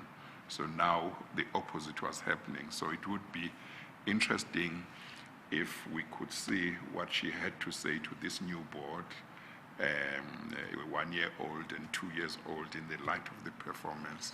As I say, I don't remember reading that in your statement, but if it is not here, it would be good if there could be a supplementary statement or affidavit dealing with that. So I'm looking for my notebook. Check. Oh, there it is. Thank you. Yeah. Chair, we can provide those two addresses. Yes. But what I can say to you is that for the 2017 financial year, Yes. the Minister did not attend the AGM. And as the AGM, where it was becoming very clear that this Denali Asia thing is not working, it's creating a lot of problems. And the entity was instructed through the address that Minister would have delivered to exit that entity. Yes. So the tone of 2017 Yes. address, I would say, was very harsh. Okay. In fact, Okay. it just so happens that I had to deliver it On her behalf. on her behalf. Okay. Okay. And yeah, so that's Okay. that's that- what that else. But we'll helps. provide both statements just to complete the picture. Okay. No, thank you. Thank you. Thank And of course, if there is anything in what was said in both AGMs, 2016 and 2017, in what was said by or on behalf of the board to explain some of the things that called for an explanation, it would be good to know this is what the board said. Yeah. Yeah, okay, thank you. Thank you, Chairman. Mr. Tlakudi, we are now at page 23, and we're dealing with that PFMA application. So it's, the issues really here are, there was a pre-notification application that was put through, then there was the formal application that was put through by the Denali board. We are now working with the new board, which is the Mancha board. Can you tell us what your role was in matters that transpired in the establishment of Denali Asia? Council, if I may, if you can just allow me, please, before I get to page 23, to refer the chair to page 20. 20. Okay. Paragraph 36. Yes. Thank you, I've got it. Because this is important for the chair to understand. I'll put it the state of mind as you see in 35. I'm saying that memo that was presented to me in November of 2014, I had signed reluctantly. Is that the one with the list? The one with the list. Yes, okay. I said, because matters were no longer under my control, and the political atmosphere that I determined that if I did not sign the memo, I would be victimized. That's what I'm saying there. Yes. And Do you want to elaborate on that? that's what I intend to do, Yes. Chair. And in paragraph 30, I said, I did not stand in the way of the minister, but to sign them for the reason, amongst others. The first thing was my experience with my previous employer with AMSCO. Chair, as I related to you earlier, I was the senior manager for aircraft acquisition. The board of General Mutau, when it came in, it started with the aid of the executives there, started to tamper with the process. As you know, AMSCO is an acquisition, it's a procurement agency. It buys Yes. weapon systems on behalf of the state. Yes, yes. It started to tamper with our acquisition, our procurement processes. Yes. where the board now was inserting itself into processes of procurement. Of procurement. Of course, the board acts as a tender board as well, but the board, in making that decision, acts on submissions that are put before it by the executive, Yes. compiled by management. Yes. And myself and another senior manager, Mr. Pierre Meyering, on behalf of the senior managers, we decided we're going to raise this issue because it's a problem. It is creating fertile ground for corruption to happen if the board's going to insert itself here. And secondly, the board had also come up with a strategy that was not resonating with the mandate of AMSCO, which seems to, they are now entering the terrain of industry. And we're saying, you can't be doing those things. And we wrote a formal letter to the executive to say, we have a problem here, you're creating it. The result of that was that The executive, you mean the executive authority, the no, minister? the executive in AMSCO, Oh, as senior management. as senior management. Yes. And we raised these things with them, and this was it was covered quite widely in the media at the time, though obviously we chose to keep quiet because we just made our lives worse. And it this was, would have been around what year? this was 2012. 2012, okay. Yeah. And we were suspended. I was suspended first time around, and I appealed to the executive authority of AMSCO. That was Ms. Lindiwe Sisulu, who was the Minister of Defense. Minister Sisulu intervened to say, literally, I don't see fault with what these people are raising. They are raising legitimate issues. And I was brought back. When there was a reshuffle, Ms. Sisulu was removed and Ms. Mapisa Ngakula came in. I was suspended, this time with Pierre Meyering. I mean, did you say you were suspended? Yes, I was That's a suspended for the second suspension. time. For the second time. For On the same thing? For the same issues, yes. Oh, if you can remember, the first suspension was when, and the second suspension was when? It was early in 2012. Yes. And the second one was around the middle of 2012. Yes. But they actually meant that for the most of the year, I was On suspension. on suspension. Yeah. And you say you were suspended with Pierre Meyering. Pierre Meyering, yeah. On both occasions, both of you? No, first time I was suspended alone. Alone. Second time with Pierre Meyering. Yes. And solely for raising the issues that we had raised. And Chair, And now, who was making the decision to suspend it was on the each occasion? CEO at the time. CEO at the time? It was the acting CEO, Mr. Sipho Mkhwanazi, Yes, okay. On both occasions? on both occasions, yes. Okay. And obviously on instigation of the board. Yes. And Chair, that experience left quite a mark on me. You can imagine, I had, Pierre decided not to get legal support in. I had to go and pay for lawyers to come. I mean, I even had to get an advocate because I had to go to the department, to labor court. I had to go to labor court.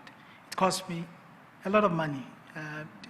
So you had to go to court to challenge that second suspension? That second suspension. Yes. Can I just ask, did you appeal to the minister again? Yes, in I this did. instance? Yes, what I was did. her response, the new minister? We never got a response. I appealed through, we wrote through my lawyer at the time Yes. to her to say, please be aware of this. And this is what had happened before Yeah. Ms. Sisulu came in Yes. and I was brought back. This thing has happened again. Yes. Please intervene. I don't know whether she ever received it. Yes. but But it you, was, but you my never lawyers got wrote. any response? Exactly, we never got any response. But it left quite a, you can imagine, I remember the disciplinary hearing that was called. You walk in, you have one of the very prestigious lawyers here in Johannesburg, the partner is sitting across, prosecuting. I'm coming in with my attorney. Literally, the company was prepared to use as much resources as possible to ensure that I leave. I eventually left. We got to the labor court. The judge said to Armsco, you have to negotiate with this man, which they did. I walked out of there with about a 4-month salary. Most of it went to in fact, all of it went to the lawyers, and including my own reserves as well. So that's the experience that I had. Pierre Mayrin today sitting here doesn't have a job. He has never worked since. Did he go to court? He didn't go to court. Well, he chose to go through the CCMA. Yes. He was, Yes. but he didn't really. I think that whole thing fizzled out. So now I think he decided. Well, It didn't pursue it any further. He didn't pursue it any further. Yes. And in the defense electronics, one of the top specialists we have in this country has never been able to work again. So that's what had left a mark with me. And you start to look irresponsible. I'm a father of 5 children. That now you leave that work, you are in trouble. Now you come to another, you're causing another trouble. What's wrong with you? It starts to, so that's why I'm saying. That works inside you as you face the situations. Exactly. And really, I thought I'd just really make that point very strongly here. Yes. And if there's anything I want to, it's very important. To bring across is that because normally when these things happen, people inside the company don't want to get in. If you are victimized, you want a chaplain, they don't want to get involved. Yes. So what happens is the executives and these people in decision making, they go get people from the outside. Yes. And these people get paid to literally come and oversee what can only be termed to be kangaroo courts within these. And that's what happens, Chair. So I just wanted to leave that very strongly here, is that experience informed what I will say was a lack of courage on my side. Yes. Well, just going back to your experience relating to the suspensions, you might not be able to say, or you might not wish to say, but if you are able to, it might be a good thing if one has an idea of financially how much that sets you back having to go to court to challenge this. Yeah. But as I say, feel free not to say if you don't want to say. Yeah, Chair, let me not state, Not but say. what I can say is that it was a lot of it took money. me a long time to recover. I'm not even sure whether I was Yeah. able to recover. Yes. As you know, the likes of senior counsel here don't come cheap. And you are looking at one of them. they don't come cheap. They don't come cheap, definitely.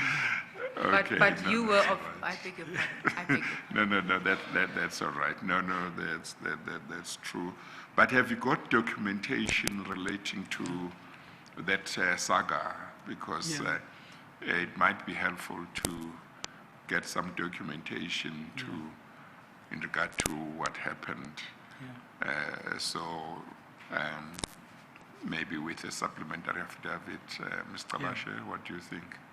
I think that I'm sure Mr. Tlakudi will oblige, Yes, Chairman, yes, because if it's a Yeah. supplementary, all we have to do is to file it with Yeah, him. that's right, He doesn't yeah. have to come in and give evidence No, it on doesn't those have. facts. It could be a supplementary affidavit that says something like, when I testified, I referred to these incidents. Here is an affidavit that I filed in the labor court that explained what had happened, and here is an affidavit that had been filed by the employer or whatever, just to give a full picture. Okay, thank you. Of course, Mr. Tlakudi, you are one of the few who was lucky enough to get a job. There are many, as you say, Pierre Mayron being one of them, who don't get jobs. Yes. And there's many others. Yes. Chair. There's many others out there whose lives have been destroyed. Yes. Because typically what happens is, especially as a senior person in an organization, when you, people don't normally want to hear why you left your previous job or you let go. They don't want to hear. It becomes a red flag. So, and what happens is that you can only go so long. That's what happens. And many people end up literally having their families destroyed as a result. We have seen that. I personally know of people that also have gone through the especially at SOC. As I said earlier, some of them have written to our minister trying to appeal for him to get involved. That's the reality. That's what happens.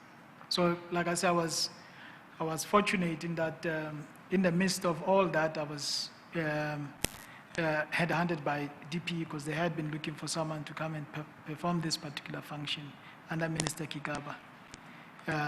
And I must say, I must commend DG Matona, because when I said to him, DG Matona, I need to tell you what happened at AMSC. I don't want it to feel like I've hidden something. Yes. You know, he said to me, Khadatsu, come and work. You know, Yeah. Yes.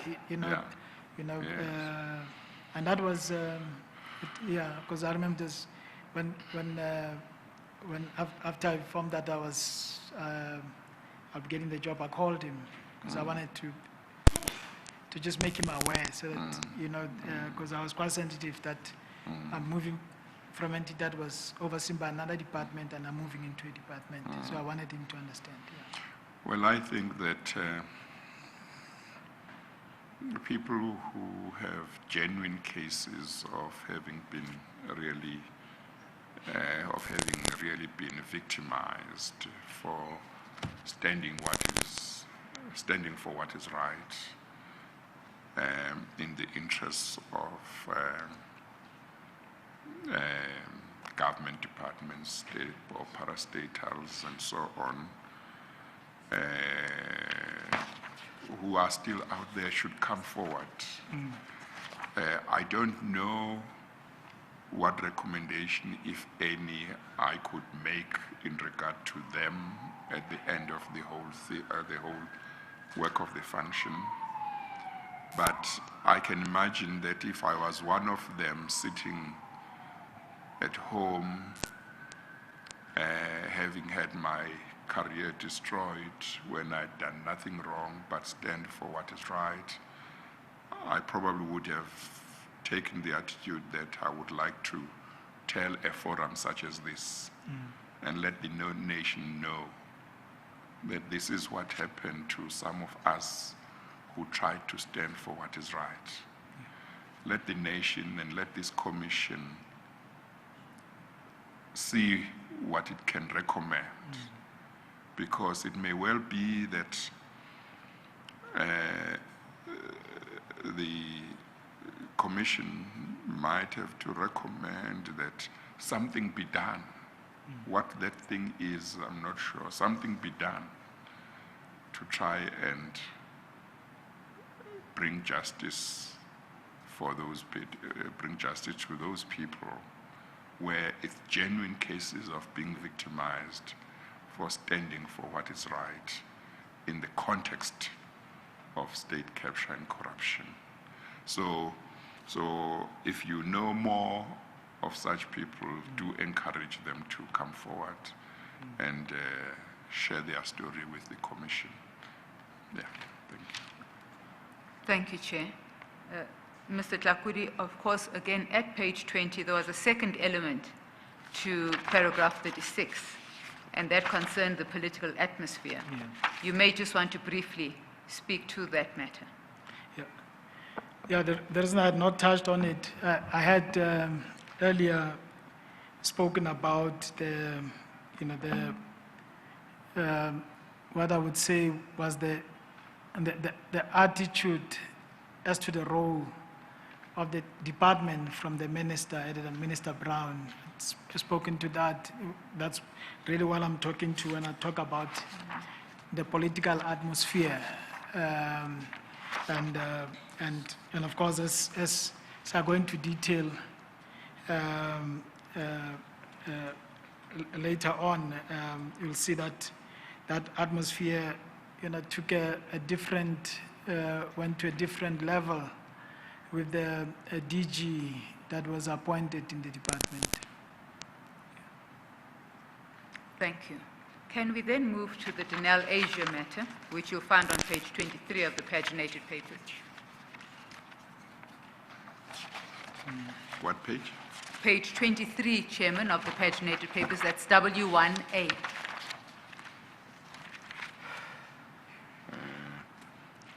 You left me behind a bit.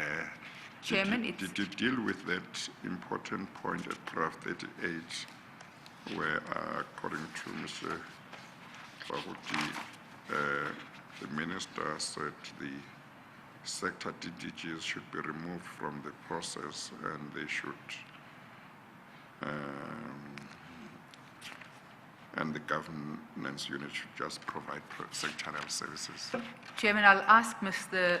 Tlakudi to elaborate on that. He mentioned, that the minister walked in with an attitude. Yes, and this was yes. one of the consequences of the Yes. attitude she took, where Okay. she said that I can do this on my own, I actually don't need you. Yes. You units withdraw. But Yeah. Mr. Tlakudi, you may just want to deal with this Yeah. very briefly again.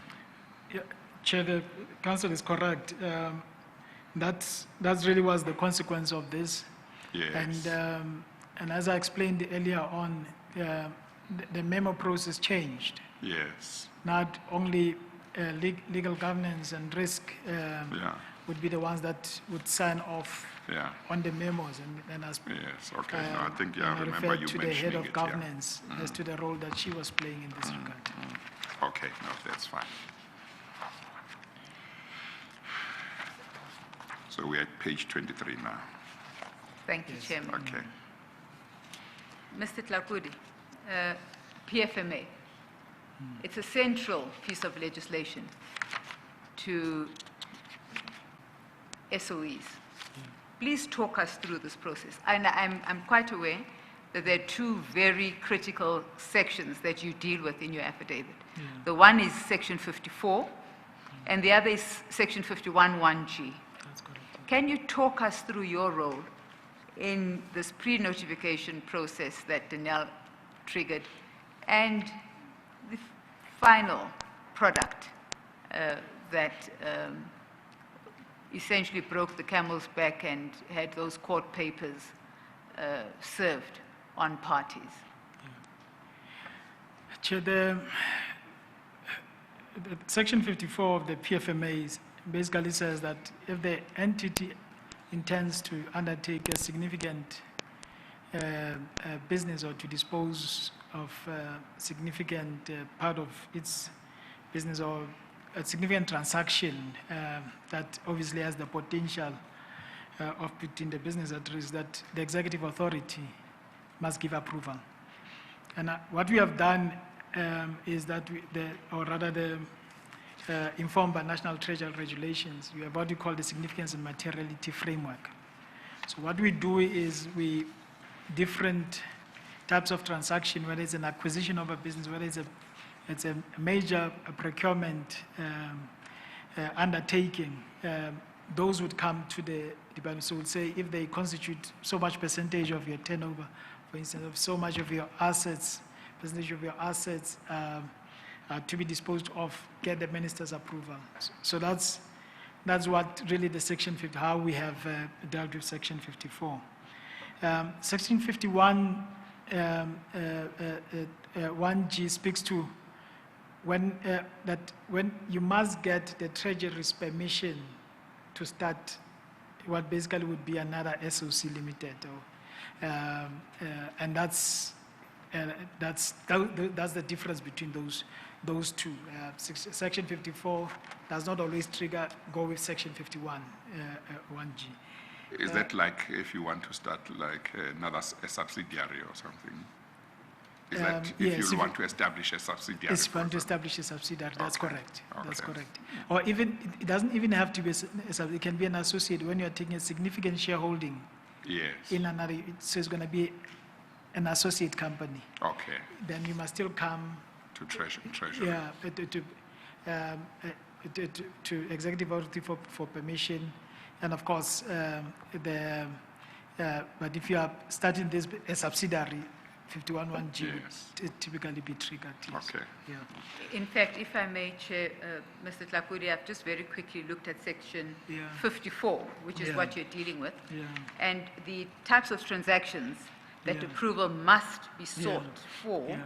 from the public entity Yeah. that has control over an SOA are the following. A, on the establishment or participation in the establishment of a company. Yeah.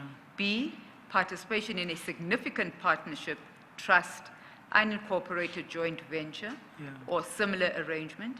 C, acquisition or disposal of a significant shareholding in a company. Yeah. D, acquisition or disposal of a significant asset. Yeah. E, commencement or cessation of a significant business activity. Yeah. And F, a significant change in the nature or extent of its interest in a significant partnership, trust, unincorporated joint venture, or similar arrangement. Yeah. So we are really saying that Denel Asia fell Under one of these. under one of these. Yeah. Please proceed. And Chair, what we have in place is we're saying we have what we call the pre-notification phase. And that's what we're speaking to in paragraph 47.1. Because with that, we are saying, give us a heads up. It's not prescribed in the PFMA. It's a process that we have put in place to say, give us a heads up. And typically, this would come into place because what should normally happen is that in your corporate plan, you would indicate this sort of transaction. But sometimes it's an opportunistic transaction that you are undertaking. So you say, but give us a heads up so that you are aware, while you are busy doing all the other work of putting together the business case, doing your due diligences and so on, so that the minister can then say, do I want you to do that or not? Is this in line with your mandate, or are you now deviating from that mandate? That's what this process does. Can I just interrupt for a minute? What prompted the department to institute this pre-notification phase? Yeah.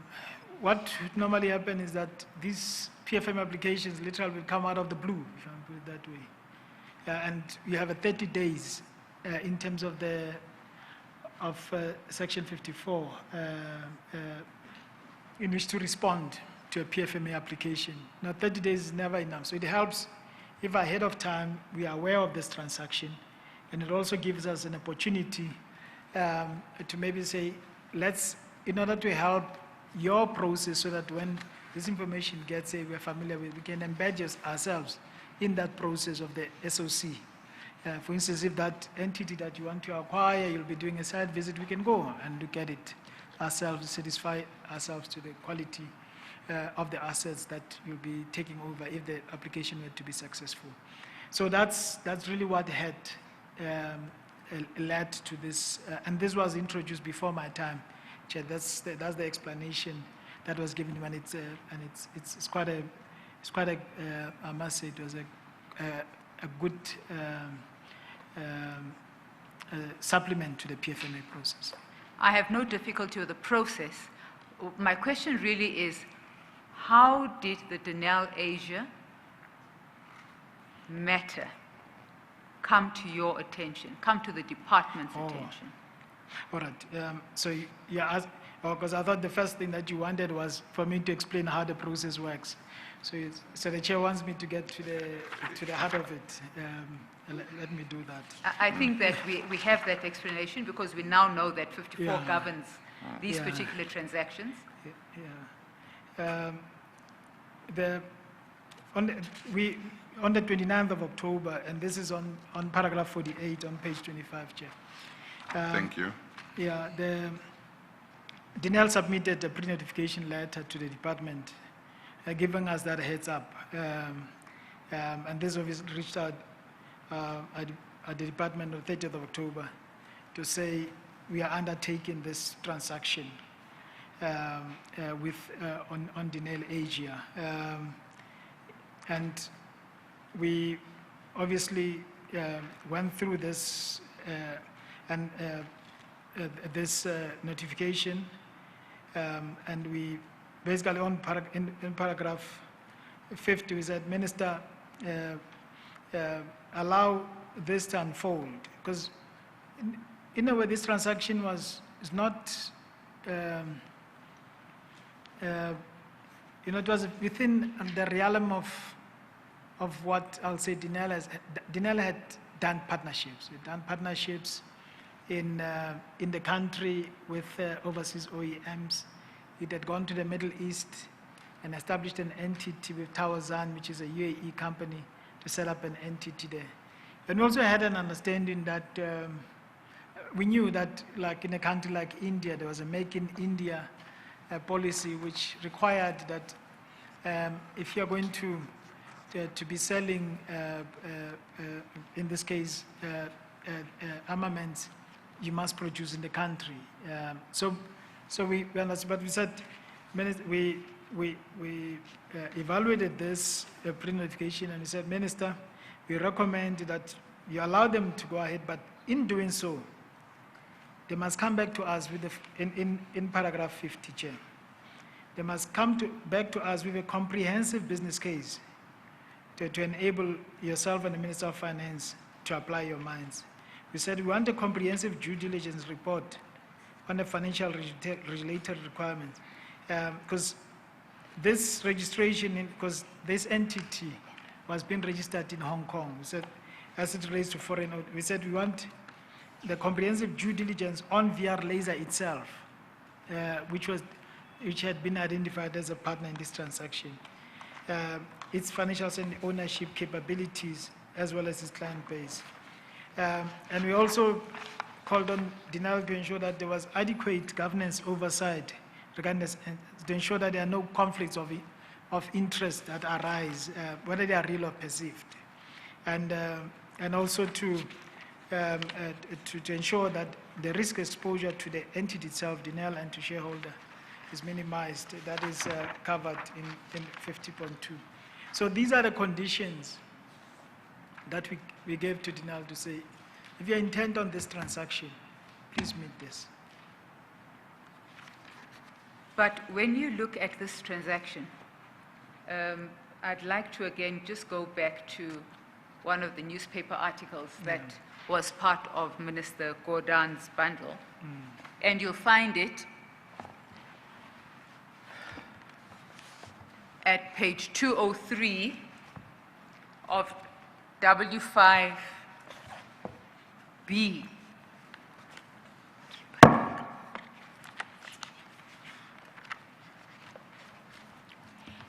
And this is really also what prompts the question.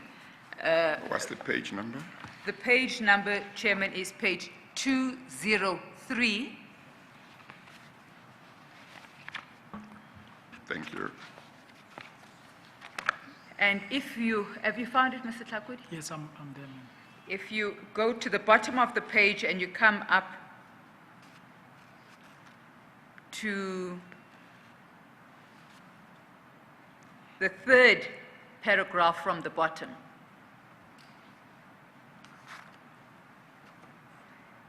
these reporters write as follows. One day after Denel submitted its PFMA application to Treasury on 30 October 2015, Denel Chairman Dan Manta forwarded the confidential document to Ashok Chawla, a senior Gupta executive. Do you know anything at all about this? Because you're saying this application would have arrived on the 29th. Well, it was dated the 29th, arrived on the 30th at the department. There is another reference I will find in a minute that links the DPE as well to the release of the same pre-notification application, again to one of the Gupta associates. And I ask you this question in the context of what triggered the department's interest in the Denel Asia matter. because as soon as it was approved, that the pre-notification was received, I beg your pardon, a message went out to the Gupta associates or to the Gupta family that this process is underway. Do you know anything at all about this? Well, this Chawla email, I don't know of, I must say.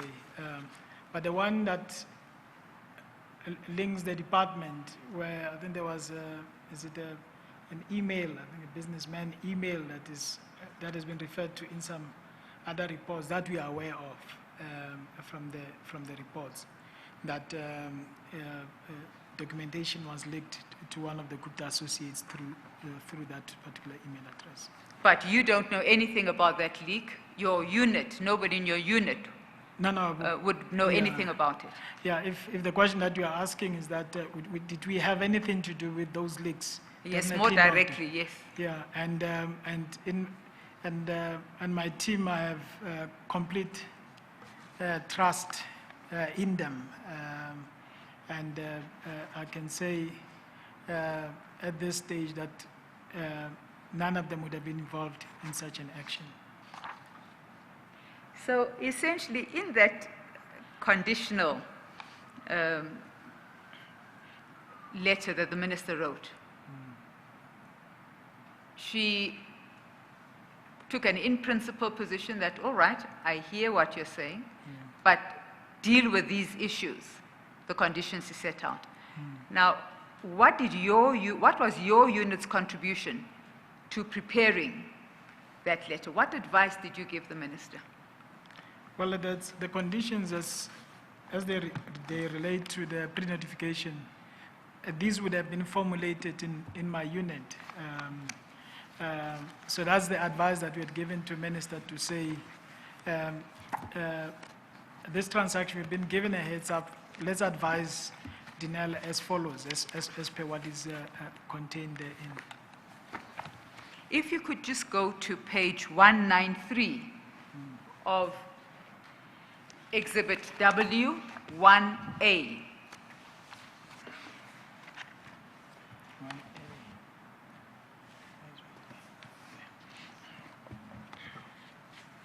Page again. It's page 193.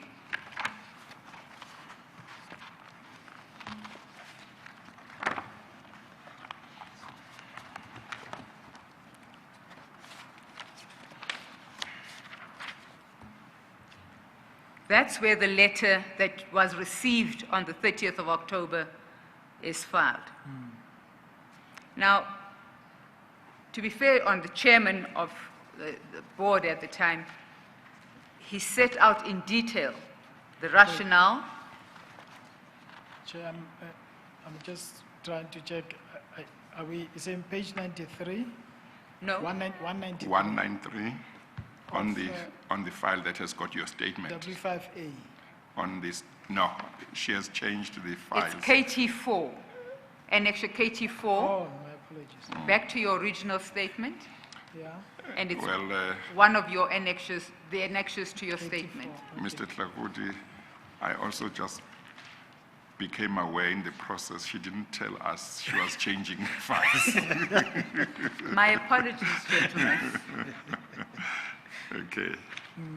I'm conscious of the time, Chairman. I should not be conscious of the time. No, that's fine. No, I think we should be able to continue until we finish. I'm sure we'll finish before 5. Or I think so. You might not.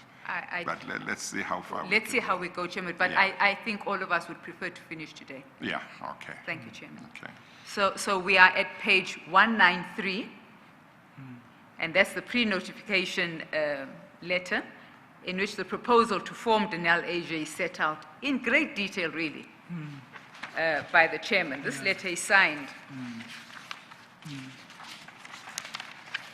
by Mr. Mancha. He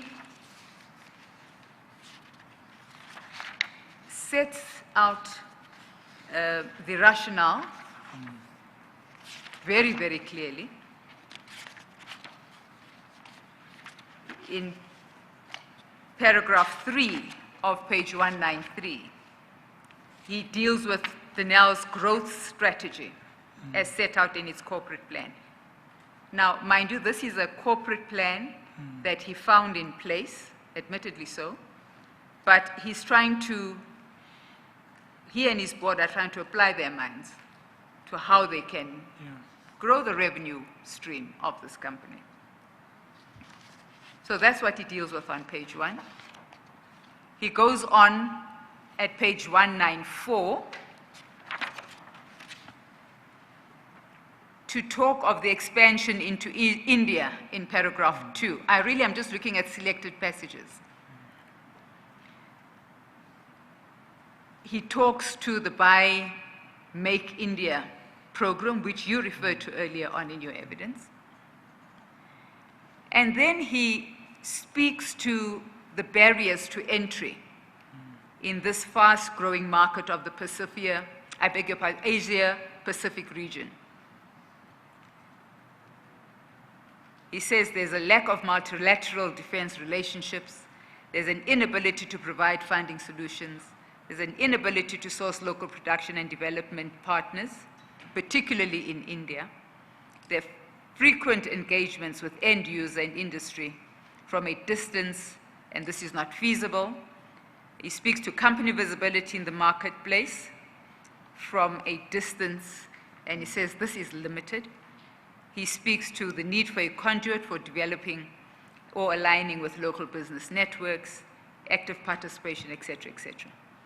And then he concludes, and he says, given the above barriers, it makes commercial sense, and I underlined commercial sense, for Denel to enter into a joint venture with a company that is already established in the region and which has an established network of potential business sources that will provide immediate and urgent solutions to the barriers raised above.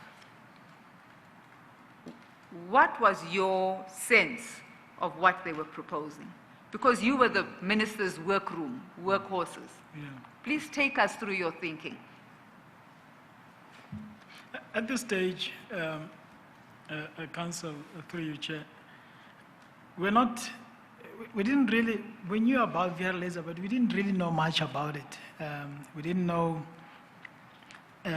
whether what is being said here, that it has this significant presence and capability of opening markets in Asia. So we're not in a position really to say yay or nay. What would help us would be the due diligences that would be done on the business. And those due diligences were done. In actual fact, if I can find it, are you looking for the ENS report? The ENS report as well as the Singana report, the lawyers. If you go to W1B,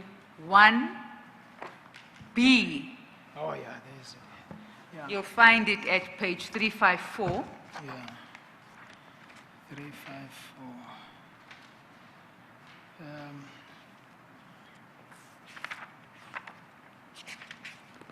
And page 368. So you want to keep a finger on the ENS report, Yeah. which is at 354.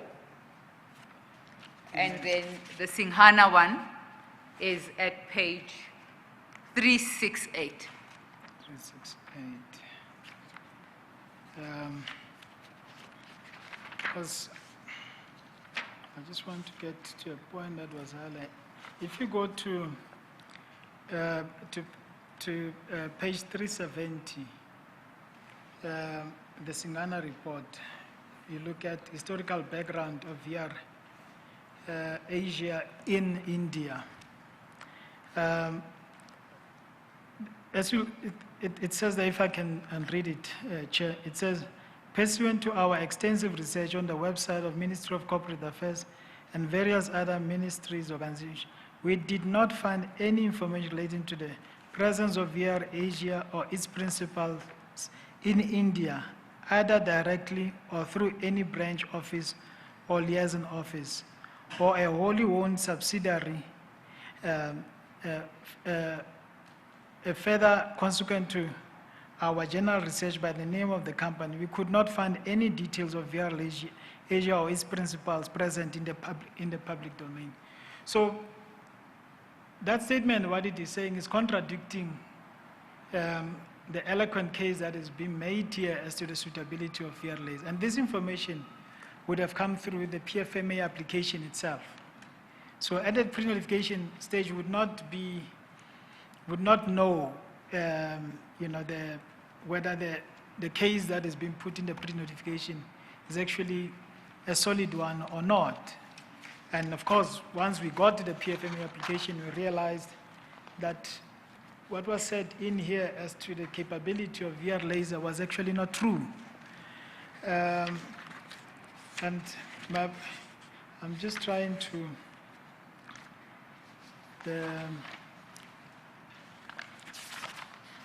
the ENS report. You'll find that at page 354, Yeah. and the executive summary, which deals with the due diligence, Yeah, is at executive summary, yeah, okay. 356. Yeah, it starts at 356. But what I want to get to is also they came to a similar conclusion.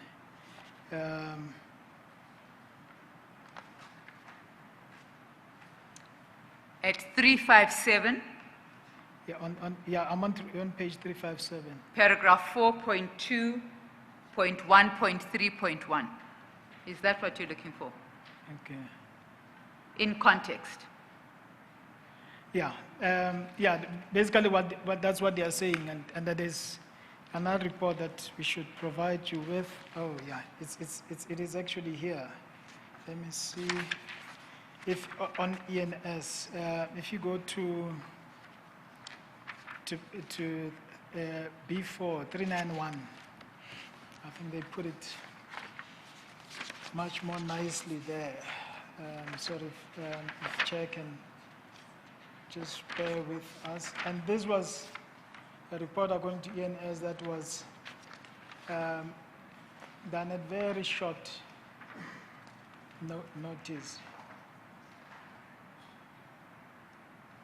Whose report Yeah. is that one? At That's ENS. 391? Yeah, on page 404, if you can go to 404, Chair. I should go to 404. 404, yes.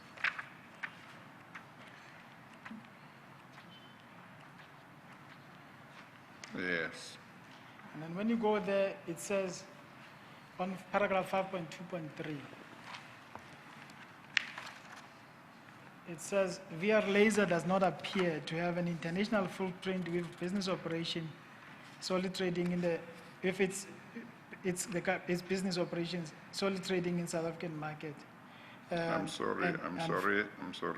Yeah. I am at page 404. Did you say 5.3.1? 5.2.3. 5.2.3. Okay, Yeah. thank you. It says, and they are on here in the statement. They are looking at RSA because as we see in 5.2.1, they are saying VR Laser Asia is a shell company registered in Hong Kong. But they look at Asia by virtue of it having a related party. They say does not appear to have international footprint of business operations solely trading in the South African and unfavorable publicity with regards to the former subsidiary trading in the American defense industry. So the combination of those two are telling you that Mr. Manch's letter, as it relates to VR laser, is not supported by due diligences that were done. With regard to the case for Asia Pacific region, indeed it's a lucrative market. It's a market that Denel has sold into in the past. They have presence. They used to have presence in countries. They still have presence today in Pakistan, and they have a presence in Malaysia as well today. India is a big market. It's one of those. I think it's if not the largest, it's probably the second largest import market for armaments. But it doesn't make sense then that you want to enter India, but you go via Hong Kong. And one of the points that we raised in the analysis that we made was that why Asia Pacific region, such a massive region, each country is different. Why would you want to set up this company in Hong Kong to take care of the whole market? Why not have bilateral arrangements depending on the laws of each country? Why, if they, like in India, they say they want you to, they have a Make in India policy. You set up a partnership in India with an Indian partner. And we asked this question to management of Denel. We said to them, but why you going this route? They said to us, the major manufacturers, arms manufacturers in India, everyone else, they've already partnered with other people, because Denel had its own troubles in India, where at some point it had been blacklisted. So they said we had tried to approve, but they have already partnered with other people. That's why we are going with VR laser. But that strategy had weaknesses, and we highlighted this in our analysis for the minister. And you deal with really the sequence of events. I'm again changing files and taking you to KT02. No, it's the same file. KT26, my apologies. KT26, your paragraph 51, 52, and so forth. What's the page number? It's page 26, Chairman. It's back to the statement, to the original statement at page 26. So you are essentially saying in the letter of the 23rd of November, which is KT6, you set out your concerns and conditions. Yeah. But by the 10th of December 2015, Denel had made a formal application. Indeed. And that formal application you assessed against the due diligences that you had been furnished with. Correct. And you came to what conclusion? Well, the conclusion we came to was that we are not in a position to do the assessment, for the simple reason that Denel had not satisfied the pre-notification condition in terms of all the documents that they were supposed to provide. And I have to say, Chair, it was quite a mild assessment, because based on the points that I've made, it's quite clear this transaction was a no-go. But what had happened here was that we get this, and you'll see the date, we write through Minister to Chairperson of Denel on the 23rd of November, and by the 10th, we have an application, which is literally a few days later, hardly 2 weeks later, which would, and that would explain some of the gaps in their application, because the information that we had requested would require a lot of work to be done. In actual fact, ENS in the report that I've quoted earlier, they are saying that they were given very limited period to do their due diligence, and even with that limited period, they were able to raise the issues that they raised. And to compound matters, it gets to us on this 10th on December, and we are basically told by the minister through the advisor at the time, it was Annelien Stander, to say this must be have been analyzed and processed before we close, and the new DG had arrived on the 1st of December, by the way, by then. And a lot of pressure gets put on us to say, make a decision before the end of, in fact, not end of December, before you close. And of course, some of the team members are supposed to close before the 16th. But we all stayed on until the 24th of December, and we gave that analysis where we say we can't make a recommendation. And on that day, on the 24th, we emailed it to all the advisors, the two, Annelien and Daniel Plachis. We also sent it to the DG. And we basically, that was it. And then we put it into the system. That's why I'm saying it was mild, because we are cognizant that there was more to this transaction, considering especially the pressure that we've been put under. That's it. Yeah. In fact, Minister Codons deals with this particular application. If you have regard to the reference file, Yeah. W5A, Yeah. right at the back, we have an extract of Minister Codons' transcript.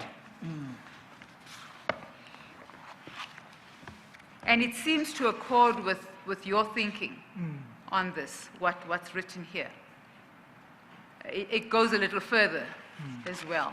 What was the page on Mr. Codons' evidence? He starts at page 184, Chairman, Yes. simply by saying he's now going to speak to the issues of Denel Asia. Then at page 185, in the middle of page 185, he says the following. That paragraph starts as follows, 185. So that is the issue around Minister Nene. It just happens to start with that. Are you there, Mr. Tlakudi? Yes, I am. The important parts follow. He says the rest of 61, that's paragraph 61 of his statement, then deals with the creation of an entity called Denel Asia. I indicated to you previously and earlier on that no government department or entity can create another commercial company without prior consent. That accords with what you've said, Mr. Tlakudi. Both from the relevant executive authority that entity or department falls under, and further notification and approval in terms of section 54 and 51 of the PFMA. And this is one of those instances, he says. And yes, and yeah, there is this so-called pre-notification exercise that was engaged in by Denel, and we today know from the Gupta emails and so on that the Denel board was captured. So were some of the managers at some point in time, and part of the cleaning up processes involved some of those elements. He goes on to speak of the 30th of October, 2015 pre-notification exercise and the fact that National Treasury engaged in these processes. Can I pause at this point and ask you to explain the role of National Treasury given the requirements of Section 51 and the 1.85 billion guarantee? Can you just take the chairman through why National Treasury in particular had an interest in this matter, and why Minister Codons had an interest in this matter when he was placed in that particular portfolio again in December?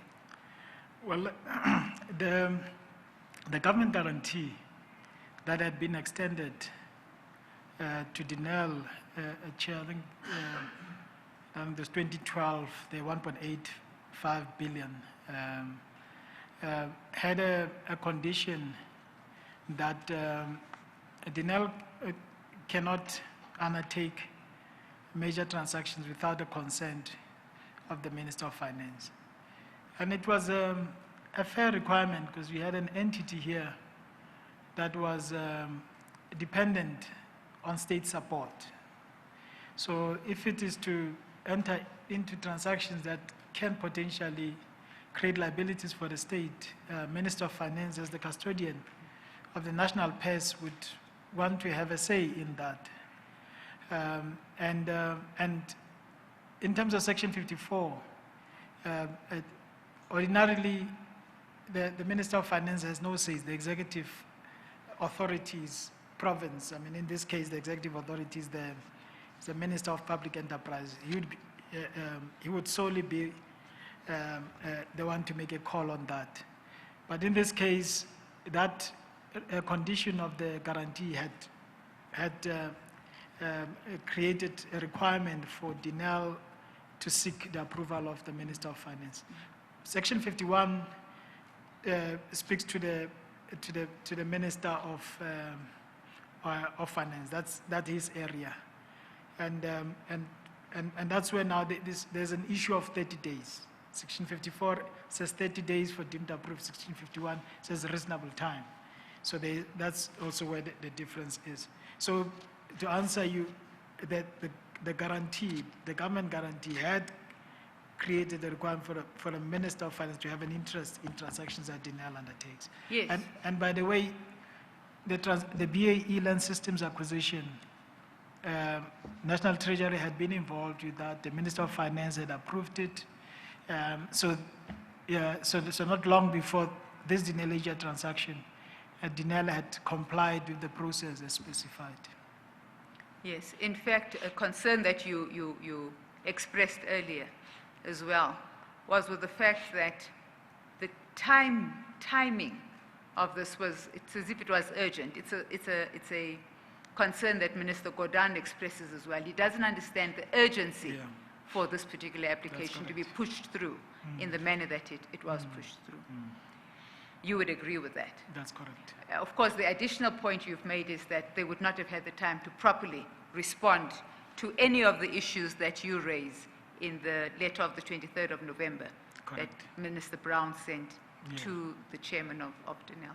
Correct. Which letter is on page 222. We won't go back there, but it's there with all the conditions. But it's what Minister Codons also deals with is the ownership of VR Laser Asia. He says it's a company owned, and this is on page 186, Chairman, right in the middle of the page. He's quoting from his paragraph 62. So the sentence starts as follows. So what 62 indicates, Chair, is that VR Laser Asia is a company owned by Mr. Salim Essa. I made reference to him earlier on. He is, I think, in self-declared exile. He is a Gupta, well-known Gupta associate, and he would be one of the brokers, as we described under a previous hypothesis, and as a sole shareholder, and who has a relationship with VR Laser RSA, that is South Africa, owned by Mr. Duduzane Zuma and Rajesh Gupta. The ownership structure of 1, VR Laser South Africa, 2, VR Laser Asia, was that interrogated by you at all when you addressed the issues you needed to with the Dinel board? Yes, it was, Chair. And I mean, we got to obviously, because the information was provided that so I can't recall, there's VR Laser South Africa had West Dawn, and that's also in the due diligence report that that ENS had done. And also that Salim Essa is the sole owner of VR Laser Asia. So we are quite aware of the ownership structure and the characters that were involved in that ownership, yes. In fact, what the ENS report says is that Dinel should be careful of being involved with politically exposed persons. Correct. They flagged that as a red flag, amongst other things, which is the issue you're talking to now. Yeah. And of course, it goes further and it talks about relatives and close associates of political figures. That's what it says, because it's one of the red flags that would be that they are picking up to say, in fact, because I think one of the Gupta brothers was an advisor to the Prime Minister of Lesotho. They are raising that. They are saying that in itself raises a concern. Yeah. What also compounded the issue is in the next paragraph, again, from Mr. Codons' transcript. It reads as follows. The joint venture was contemplated, as I said, to exploit Denel's intellectual property and proprietary information. They do not even say that they are going to act as an agent to sell the products of Denel. It is to exploit the intellectual property. So they were actually going to sell intellectual property that is in fact the valued asset of the state, it would appear. Was this your assessment as well of what this agency arrangement, if one could call it that, appeared to be intended to achieve? Well, it was more than an agency arrangement. You're having an entity that is set up in Hong Kong that may eventually have a direct interest in an entity, for instance, in India. If you're going to manufacture in India, obviously you must transfer technology, you must transfer capability into that entity. So in a direct way, what Denel Asia, in which VR Laser Asia has an interest in, would have part ownership of all those capabilities that would have been transferred into India. By Denel, because as we have established, VR Laser does not have the capabilities that Denel could leverage going into Asia. So that's ultimately that's what was going to happen in a roundabout way. What we are having is that we would have an entity in India that VR Laser Asia will have part ownership of, and of that entity would have been built on the intellectual capital of Denel.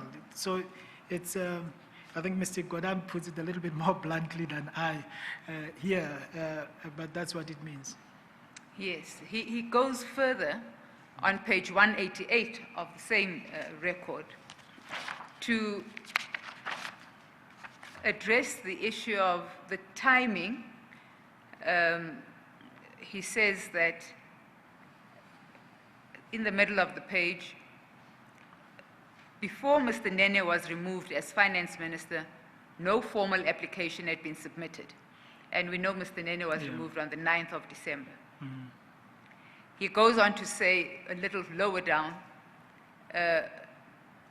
of course, a formal application would have to be filed because that's the law, that's the issue that's dealt with. Yeah. However, what I want to emphasize is the following. Mr. Codons says, Mr. Nene having not approved the transaction, the application, there is now a new coincidence that rears its head, if one could call it that, he says. He says, it is not even days later or a day later after Mr. Nene was removed on 10th December 2015, when Mr. Van Rooyen was appointed as finance minister. That is on 10th December 2015. In terms of 69, that's his paragraph 69, by 11 December 2015, the formal PFMA application seeking approval for the establishment of Denel Asia was submitted, addressed to the newly installed minister. So this was just a day after his installation. Mr. Van Rooyen did not even have the opportunity to approve. I beg your pardon, can I start that again? Mr. Van Rooyen did not have the opportunity to approve the joint venture prior to him being removed as finance minister. So he says, really, the timing of the lodgement of that application is curious because it comes just as Mr. Van Rooyen is appointed as finance minister. Would you agree that that timing was rather curious, to use that word? It is, and if you look at an incomplete nature of the application that was served, it sounds like it looks like it was quite a rushed job, so to speak. So I would concur with that statement, Chair. The remainder of the minister's evidence, of course, here speaks to the discussions that would have taken place between DPE and National Treasury. You were part of those discussions. That's correct. we will deal with those in a few minutes when we look at Mr. Fuzile's evidence, but Mr. Codons foreshadows that discussion at page 194 of this transcript.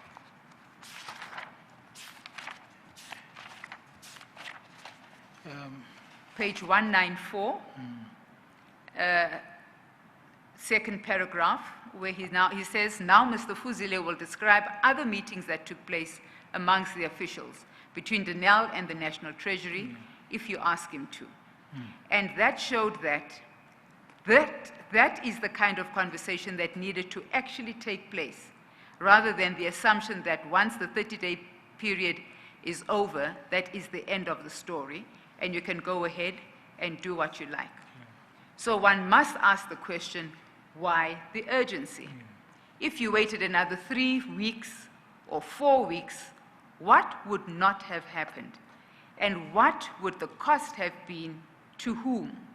And of course, the flip side of that coin is, who benefits by all of this by rushing it through? And that's a question we ask constantly. Who would have benefited from the establishment and the operationalizing of Denel Asia? I don't know if you want to venture an answer to that. I think the earlier discussion that we had, we know if it was to be operationalized, if it was to enter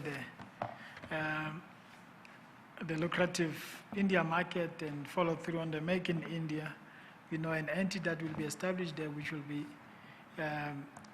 formed on the back of Denel's intellectual capital, would have seen VR Laser Asia, in which Mr. Esa is the sole owner, having quite a significant share of that. So I think that's the one beneficiary, if I may put it that way, that is rather obvious from the discussion we had earlier. If I might then take you to file W5B. W5B.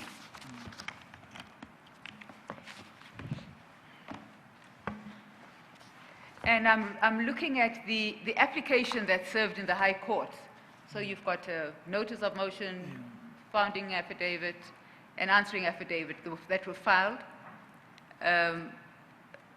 I have extracted these again from Mr. Codons' record. I am on page 388 of this bundle.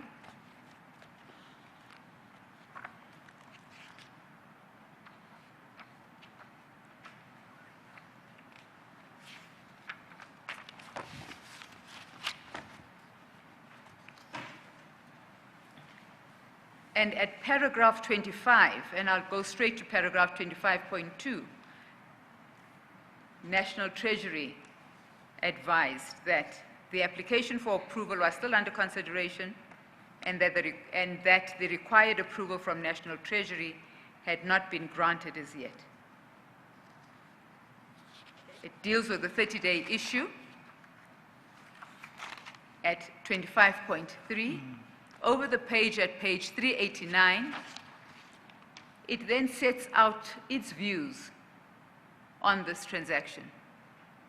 It says there was no compliance with the provisions of the PFMA, in particular section 51(1)(g) thereof, in that no decision has been taken by National Treasury in terms of that section. You have spoken to this issue. That's correct. And you concur with this view. I do. A follow-up meeting to determine a way forward should urgently be convened, was what was suggested. Additional information is sought in 25.6. In 25.7, there is a clear statement saying, pending a decision on whether to approve or not, the applicant may not proceed with the JV. And then at 25.8, the following is noted: whilst the application for approval is under consideration, all operations under the JV be ceased with immediate effect, pending National Treasury's decision. The aim being to limit the negative consequences which may arise from potential non-compliance with the PFMA. Now, I refer to these because my understanding is that you would have concurred with this thinking. I'm not sure if you would have. Yeah. No, I concur with what is pointed out here, but I must also say these are discussions now that are going on in April 2016. Correct. And by then, Dinel has already assumed the deemed approval. So, Senator, Dinel was already in violation of the PFMA, especially Section 51(1)(g, as well as the requirements of the government guarantee. So I agree with what is written here, but I think I must just say that the horse has already bolted by now. But this is precisely why the matter was going to court. Well, yes, Dinel literally was forcing the hand of Treasury here. Mr. Fuzile goes on to explain the importance of the JV in the context of the guarantee.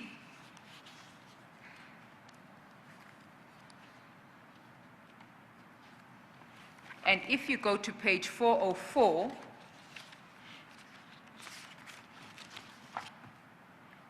at paragraph 56, he writes the following: the guarantee conditions qualify the terms of the guarantee and therefore have full legal effect. They create a distinct legal obligation on the applicant to obtain the Minister of Public Enterprises and the Minister of Finance's approval prior to entering into the types of transactions envisaged in Section 54(2) of the PFMA.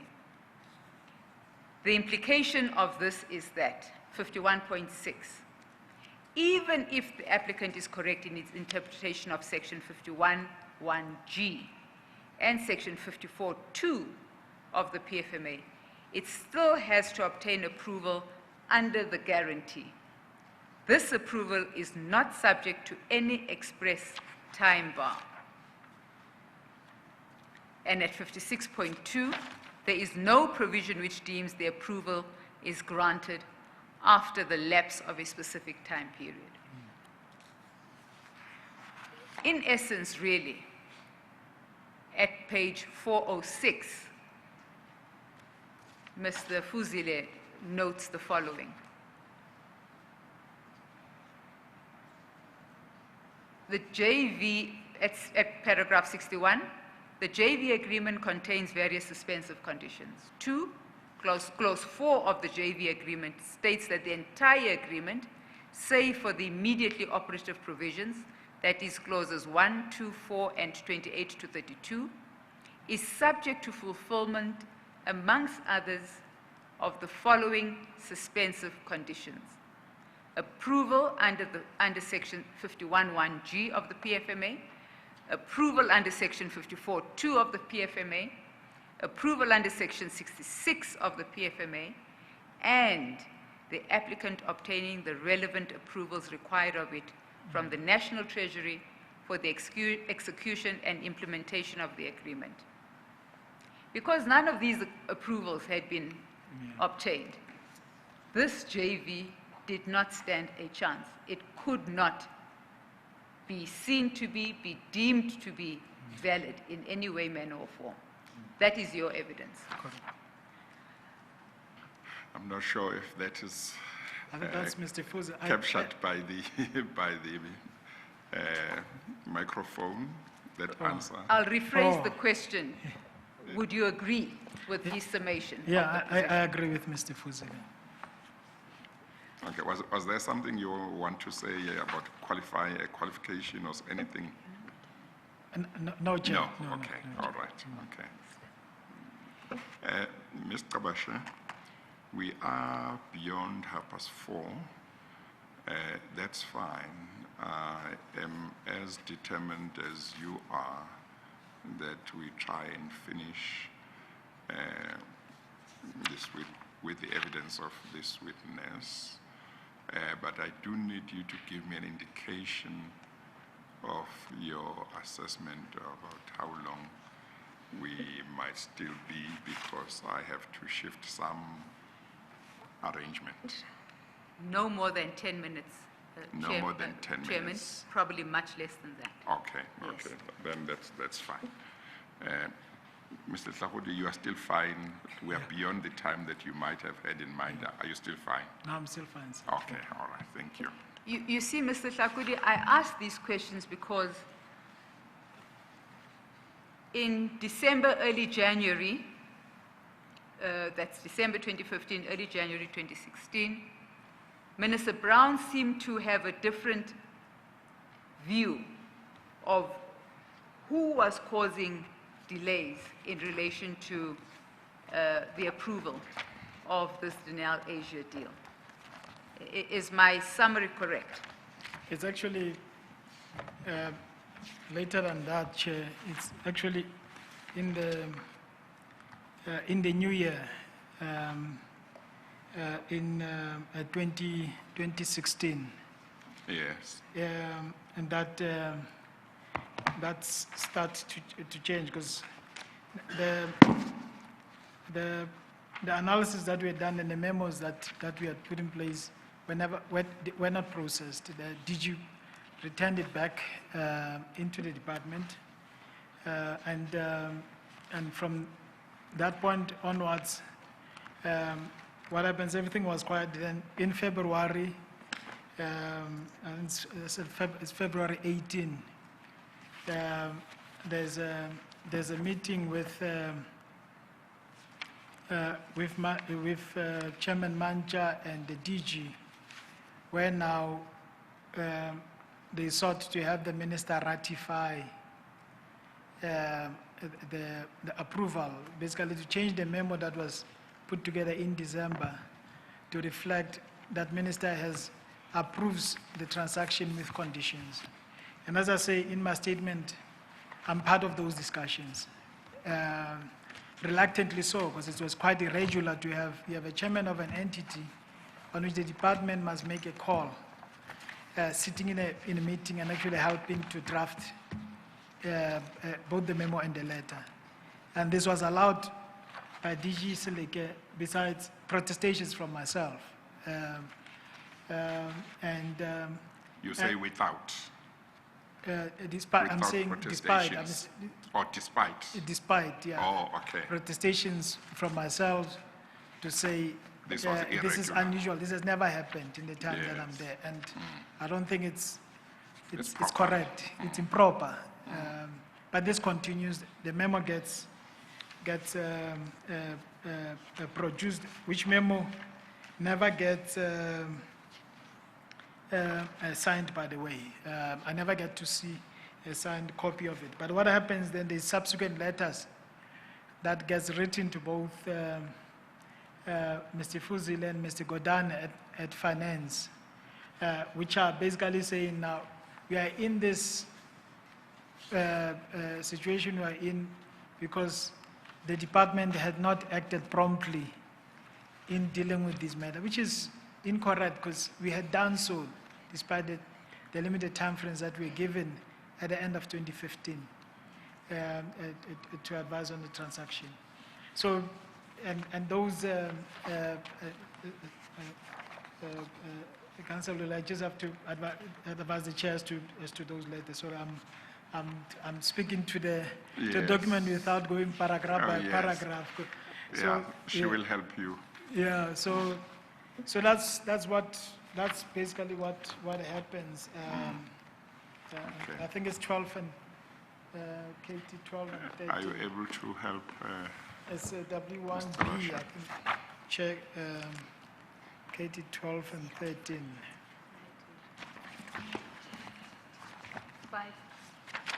521. Yeah, it's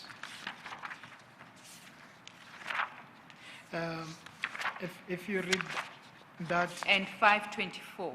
yeah, 521 and 5. Of which exhibit? It's exhibit W1B, Chairman. My double 1B doesn't seem to go to page 500. W1B is a thick file, Chairman. Yes, the one I have is quite thick. I'm You do- saying that How far does it go, Chairman? my one goes up to 497.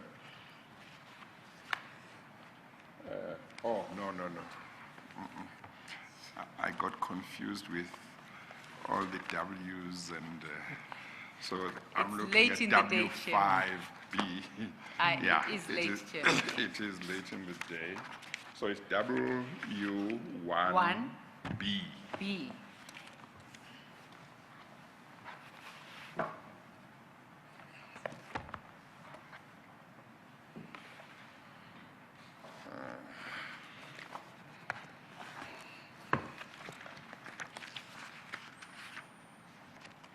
And it's page 5.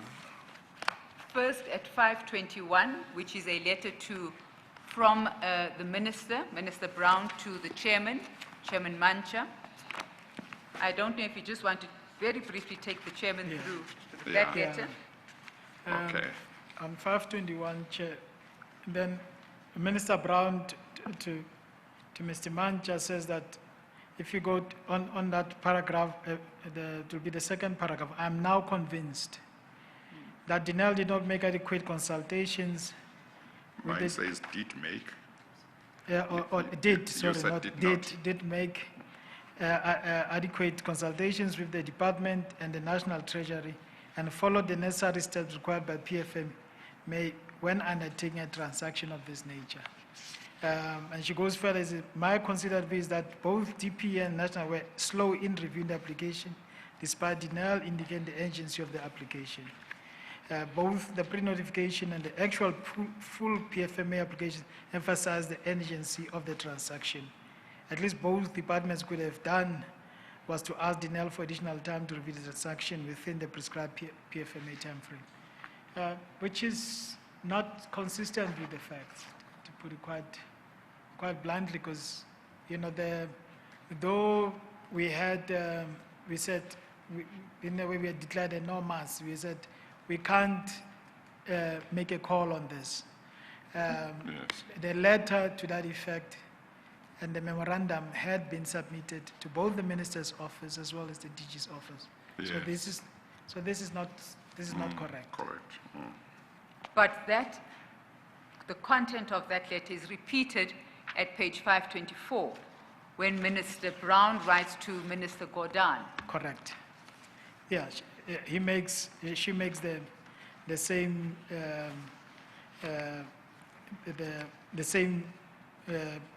points to Minister Codons, which is obviously not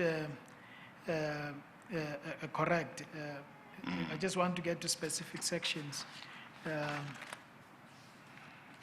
It says on page 525, Chair, it says that it was apparent during the engagement, and here she's referring to a meeting that she had with the Dinel board on the 23rd of June 2016 on page 524. But she says on 525, it was apparent during the engagement that the conduct of my department and yours in managing PFM applications can be improved upon with Dinel Asia as a case in point. So, yeah, so that now shows, I would say, we'll say an evolving stance, but it's, we never got to know what the minister's original stance was, because she never commented or signed off on the original analysis. So, but as you can see, that is now inconsistent with what was the department analysis. She's saying the departments are the one that have not acted properly here. While I think from the evidence that was led earlier, including the statements by Minister Codons from the time he was Minister of Finance, it's quite clear that Dinel, in actual fact, the Dinel board is the one that had not acted properly. by deeming of, approval without even giving the courtesy to both ministers to at least have a say. They are the ones that have acted with haste here. It's not, and from our department, we can say that at least we showed the agency because we had no choice. We had been told that we must have this processed before we go home in December of 2015. Hence the decision memorandum of the 24th of December, the day before Christmas. Yeah, You'll find that at page 536, just a few pages further. yeah. 536. Briefly tell the chairman how this particular memo came to be prepared. Yeah, this is the memo Chair that I referred to as saying on the 18th of February of 2016. I ended up in that meeting. I'm sorry, what page is that memo? 536. 536, Chairman. Oh, I was in this meeting that Chairperson Mancha was in, which reproduced this particular memo and his letter, and in essence, it's saying it's giving conditional approval to denial. If you go to 539, Chair, paragraph 5.2, yes. it says it recommended that the minister grants conditional approval to enter into strategically with VR laser. So it's giving conditional approval to the transaction, which is a departure from the earlier stance to say we can't make a call, we don't have adequate information. And nothing has changed from December to this point. We still don't have enough information. So that's basically what happened here. So is the change of stance now because of the pressure or what? Well, yes, and now the new DG that has arrived 1st of December has taken literally full control of this particular process. And he came in when again? On the 1st of December 2015. Yes, okay. And we are now in 2016. 16. But that particular memo was drafted on the 24th of December, It 2015. was already there. Yeah. And he and the chairman of the board, Mr. Mancha, had discussions with you about the content of that memo. I mean, the prior one, no. This is the one that the discussion happened. Yes. The one before then had been done, the analysis had been done by myself and my team on our own. The DG was not even involved with it. So we did it, we produced it, we emailed it. Didn't even have a discussion with him on it. Therefore, the conclusion to say we can't give a yes or no on that memo of December 2015. So this one is now, takes a step further in terms of approval of this transaction, because saying we're giving a conditional approval. And this was prepared by you? That's correct. It was prepared by myself, the DG and Mancha. We are all sitting in the same meeting. Literally what I was doing is, I was taking instruction, but if there was one thing I was saying, we can't, my position was, you can't give you were protesting? Yeah, we can't give a full approval because it contradicts the position. We can give a conditional so that the conditions must still be met. Yes, yes. Yeah. So, and I go quite extensively, Chair, in my statement on the marriage with the new DG. Yes. And what was happening in that particular year. That, in fact, the first address to senior managers he basically says to the managers, I'm going to thin you out. You know. This is DG Silik. DG Silik, yeah. And you say that is in your statement. It is, yes. Okay. If you go to page 30, Chairman. But before maybe we go there, just on this memo at 536. So this memo is a product of a discussion involving yourself, DG Seleke, and Mr. Mancha. Yes. And during this time, you protested and said approval could not be done. because nothing had changed from the previous Correct. memo, but they took a different view Correct. and said approval needed to be done and it needed to be granted, but you insisted that at least there should be conditions. That's correct. And that's why the memo then talks about conditional approval. That's correct, Chair. Yes, okay, all right. And I must just add that then they had a meeting with Minister. Yes. They took the memo and went to see Minister, but I was left behind. Oh, okay. Same day? Same day. Okay. Maybe Immediately straight from the after this meeting. was done, Yeah, they went through to see Minister, but I was left behind. yes. So I don't know what transpired in that Yes. discussion. But I have this memo because it was on my computer where the changes was done. Okay, But it never entered the registry system yes. in the department, so we never got, In the normal way, we never got to know what happened to this, to the memo. to the memo nor the letter. After you had prepared the memo, you gave it to the DG Yes, or both of them? both of them at the Yeah. same time left to go to this meeting. Yes. But then you never heard what happened to I it never got to know till today? till today. Okay. And with respect to that meeting, the irregularity that you point to is the fact that the chairman of the Denel board Correct. was participating in taking decisions about Denel at a forum he ought not to have been at. This was something for the department to consider. Correct. He ought not to have been sitting with you and deciding on what recommendation to make to the minister. Thank you. Thank Yeah, that's correct. You put it right. And what was, did DG Select respond to your protestations, particularly the role that was being played by the chairperson of Denel in regard to that issue?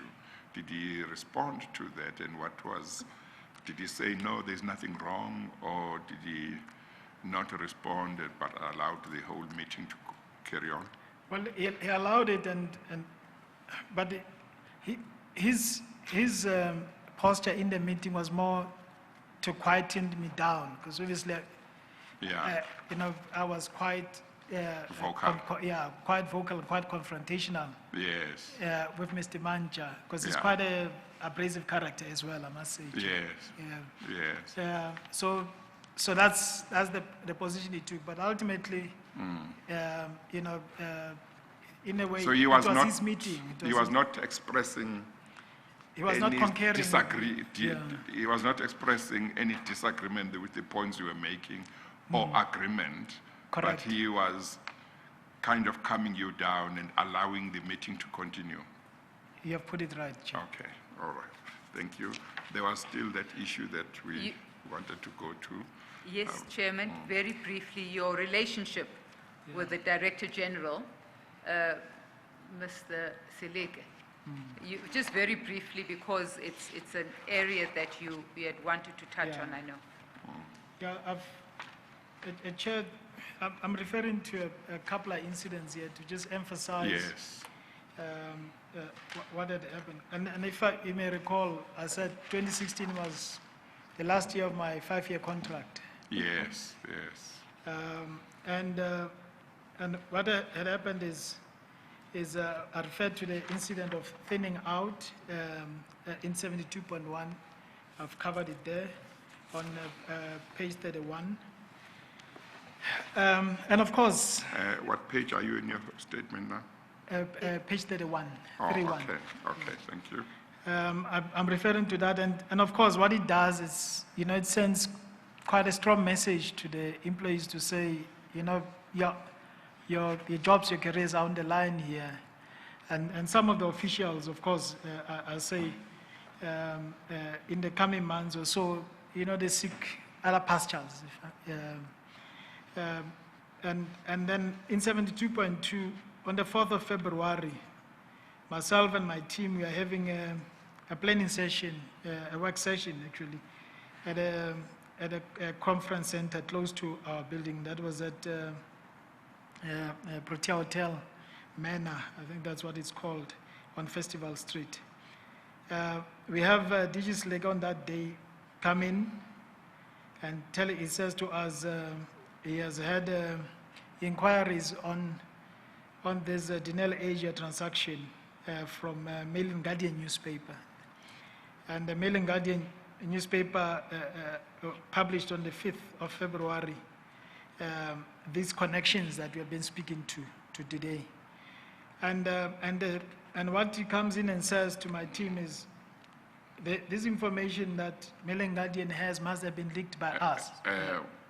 Mr. Klapodi, I know that we talked about time and so on, but I think these are important issues, so do deal with them. Okay, do deal with them. They are important, even if it might mean we go beyond the time, but I think they are important. So the 172.2, I'm referring to that article. And the fact that my team, I had my whole team there. So these are senior managers in my team. I have some of the middle managers. I have some of the junior officials, including interns, in the meeting. I have Mr. Slike walk in. And he was coming from, there was a cabinet Lekgotla on that particular day. He leaves the cabinet Lekgotla. He comes in, very infuriated. He comes in, he sits into the meeting, he starts to accuse my team that someone in the team must have leaked the story to Mail and Guardian for it to have been published, including these connections that are cited here. Which obviously I'm the leader of this team, and it was quite unsettling to see the young people being put especially into that particular position. So this is what's happening now in the department. And I'll go further on it on 72.2.1 and 72.2.3, where he indicates that he has been up from early morning fielding these inquiries from the newspaper. And of course, from my side, it leaves me with anxiety as to my own future, because clearly, as the head of the unit, this is what I'm faced with here. And 72.4 chair. I covered the situation with my contract, which was ending on the 30th of November 2016. So that's and after that meeting, by the way, on the 4th of February, I called my senior managers, and I said to them, look, I don't want you to go down with me. That was my words to them. I said, please do all that you can to protect your the subordinates. I'll handle this, but please let's do that. I mean, let's if anyone is going to lose a job here, I want it to be myself. I don't want to be all of that. That was my discussion with my senior team members. So that's because what the Mail and Guardian newspaper had carried out was that it had said, according to your statement. Sorry, Chief, you can just speak into the mic. Yeah. Oh, it is on, but maybe I started without putting it on. It is on now. Yeah. What the Mail and Guardian, according to your statement, had said was that in its edition of 5 February 2016, it had found that Salim Essa, and you say a known associate of the Gupta family, was the majority shareholder in VR Laser South Africa and VR Laser Asia. And you say the report also cited that Mr. Duduzane Zuma was the shareholder through JIC Mining Services in VR Laser South Africa. And you say Denel on 29 January 2016 had announced the tie-up with VR Laser, but had not indicated the personalities behind the transaction in its tie-up with VR Laser Asia. Yeah. Yes. Yeah, Chair, I think we need to just correct that. I think the entities are West Don and another end which are also invested And in Krayshaw. and that which are invested in JSC mining as well. Yeah, Well, let's do a proper correction. You say in paragraph 72.2.1. yeah. Yeah, what line? Where? That line that refers to JIC mining. JIC mining. Yeah, I think the should- correct entities there would be West Don. So we cross out JIC mining services Yeah, and right. yeah, and plus. And is then it what we've put in its place? West Don. It's West Don. Yeah. And the second one, Is Krayshaw. Krayshaw. Chairman, I'm just finding our reference bundle. Yeah. Okay.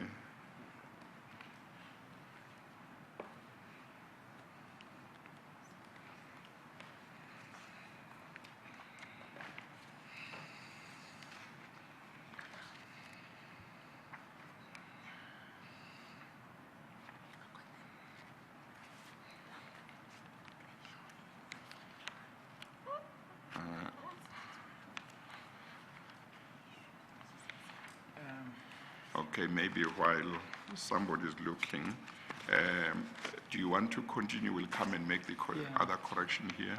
Yeah. Yeah. Chair, I go on to relate what transpired in 2016.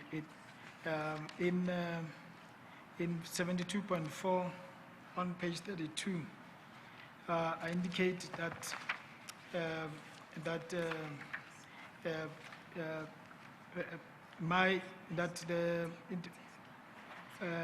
that I'd also had an episode, and this was just right at the beginning when he started in 2015, that he had indicated that minister had, because I had acted as a DG. Yes. And I happened to have appointed a director of human resources without consult, but this is a process that had been undertaken before I had acted, and we had quite some challenges in HR. And I appointed this person, minister had, and Mr. Slege had continued to have discussions with me on the terms of, but this was in 2015, I must say, Chair. And all I had said to him is, look, put something formal before me. And my contract runs out in November 2016. You can pay me out, I'll leave quietly. But he never followed through on that. But that, in a way, also contributed to setting the tone in terms of, Yes. there are boundaries here. Yeah. So, act carefully. Yeah. So that's really what that is seeking to do. And my contract, by the way, was extended by a month to the end of December. And on the 22nd of December, when I had packed my bags and left, I got an extension of a year. So the question that, and typically contracts will be 3 years to 5 years. Now, Yes. I have a 3-year contract, which was given to me by Minister Codons. That's Yes. yeah. So, what the picture I'm putting to you is that those you're literally you're left hanging. Yes. You're left at the mercy Yeah. of these decisions. And what it does, it has a direct influence on how you behave, how you make your Yes. decisions. Yes. You start to be a little bit more cautious than Yes. ordinarily you would. Yes. For instance, the meeting I relayed to you that happened in February, 19th of February in Cape Town. Ordinarily, I would have stepped out and said, I can't be part of this. Yes. But we become careful in terms of not aggravating what's already quite an uncomfortable situation. Yes. That is the meeting on 16 or 18 February 2016. Yeah, I think we have established, I think it was on the 18th of February. We looked at the flight records, 18th of February. So that's in paragraph 75. That's correct, yes. 2016, 18 February 2016. What was your objection to to that meeting? What did you find unacceptable that would have ordinarily resulted in you getting out of the meeting? Well, you have a chairperson of an entity Yes. sitting in a meeting Yeah. where a About memo... decisions to be made by Exactly. Which, the minister. exactly. Yes. So it's yeah. a... Same basis as the meeting that you had with That's Mr. the one I Macha was and Mr. Sorry, Chair, that's the one that I was referring to earlier. Oh, Is this okay. meeting? Yes. Yeah, that I was referring to earlier. Okay. So I was rushing, so at least you have slowed me Oh, down. this is the meeting that you were... This is the meeting I was Oh, referring to. okay, yes, okay. Oh, the minister wasn't there, it was just the three of you. The three of us. Oh, okay. Yes. Chairman, I'm ready with those references. Yes. The companies that the politically exposed persons are or were directors of. The first is West Dawn Investments. You'll find the SIPC record on page 1. The West. West Dawn, one word. Chairman. Oh, okay. West Dawn Investments. And there is actually a SIPC record we're able to find. It's on page 141 of Exhibit W, 5A. Thank you. Then the second one, Chairman, is not Krayshaw, but Elgasolve, ELGASOLVE. Let's establish first where in paragraph 72.2.1 we put that in. Because that's where we were to make the corrections at page 031, if I may be mistaken. No, I think I'm in the right place, yeah. The sentence that I had read was, the report also, that is the Mail and Guardian report, also cited that Mr. Tutuzane Zuma was the shareholder through, you now say we should say, Well Done Investments in VR Laser South Africa. And then it continues in brackets. Denel on 29 January 2016 had announced the tie-up with VR Laser, but had not indicated the personalities behind the transaction in his tie-up with VR Laser Asia. Chairman, my recollection from reading a number of documents is JIC Mining Services became West Dawn Investments. Yeah, I think Mr. Clark also said the same. So this other correction, we don't need to make it in this paragraph. So it's not in this paragraph. Mr. Tlahodi? Yeah, it's the same paragraph. Yeah, but I was trying to establish exactly what name we must change into the second name that Ms. Kabasha has mentioned. Yeah, I think I'll have to go through the You'd pack have to, okay. yeah, to get the actual. Okay. But I think West Dawn, according to Yeah, to the I'll put council. in West Dawn. Yeah. Yeah, for But I think we need JIC. to just. You need put it time to to have a look. Yeah, to have a look. Okay, yeah. no, that's fine. And then you can indicate, to the extent that we need to make an amendment, you can do a supplementary statement saying that you put in a wrong name, this is the right name. Okay. Thank you. Finally, Mr. Tlakudi, you have included the Ngidi forensic report. In one sentence, what do you want the chairman to take from that? And that is annexure KT15. Yeah, that's correct. Chair, that is included because what it shows is how. What page is that report? Okay, we are on. Page 542, 5 yeah. Page 542, Exhibit W1, B. 1B. Okay, thank you. Yeah. Yes. What it shows is that VR laser in South Africa received favorable treatment from Dinel. Yes.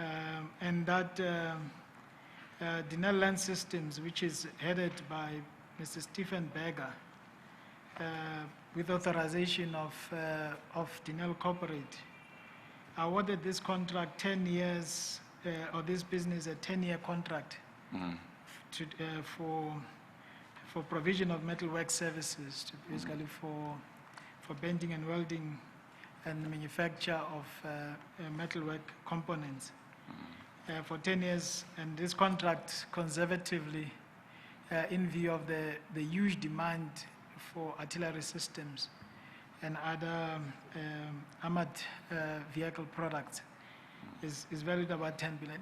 That's quite irregular to be entering into such a long-term contract. I mean, and this was awarded without a competitive bidding process. That's what is. So it shows that this relationship with VR Laser was not only around around Dinel Asia, but it extended to the conduct of business at Dinel Land Systems, which is a division of Dinel. And Gidi performed this the forensic investigations that is in here. And this work was actually awarded to the detriment of Dinel. Dinel has a business called LMT, which had this capability. May not quality was been there, but what you would do if it's your own business, you would invest money to bring their capability to the level where you can give them work, so that at least you keep the money within the group. That's what you would do. And this is this is what happened at Dinel. Yeah. Thank you, Chairman. Mr. Tlakudi, are there any other matters you'd like to bring to the Chairman's attention at this point? Chair, there isn't. Nothing comes to mind. Thank you so much. Thank you. Chair, that is the evidence from our side. Thank you. You have dealt adequately with the issues that you had indicated earlier on you wanted to deal with. Yes, I have, Chair. Thank you so much. Yes. Yeah. Okay, no, that's fine. There's just one question I want to ask. You said that at the first meeting that Minister Brown had with, I think, senior management of the department, The DDGs. DDGs, she accused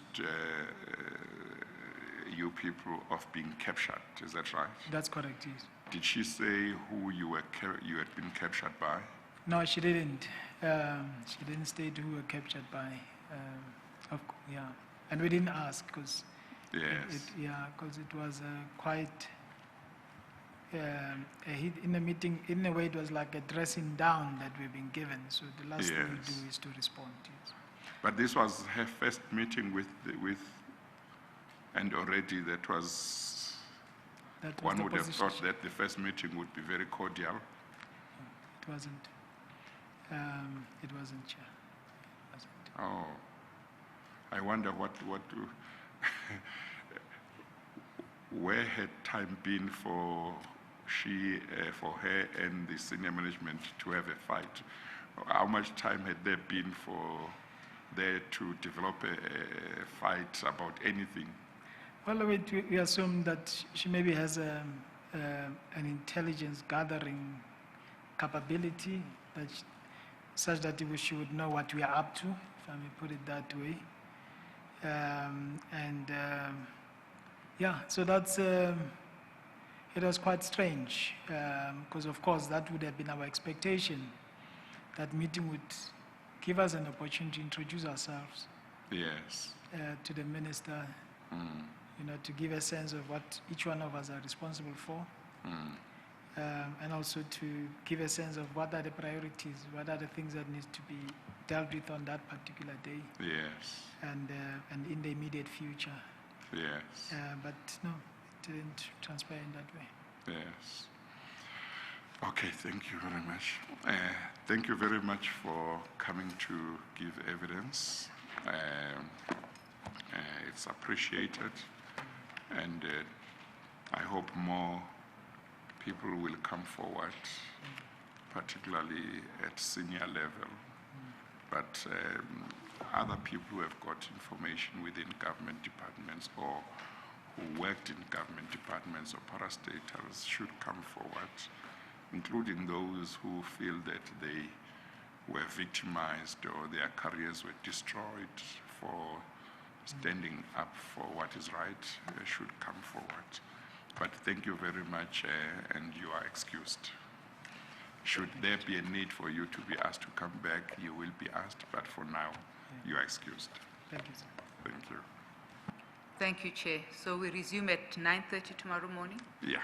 We will be calling the evidence of the former chairman, Ms. Marty van Rensburg.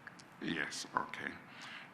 We'll adjourn then for today, and we'll start at 9:30 tomorrow morning.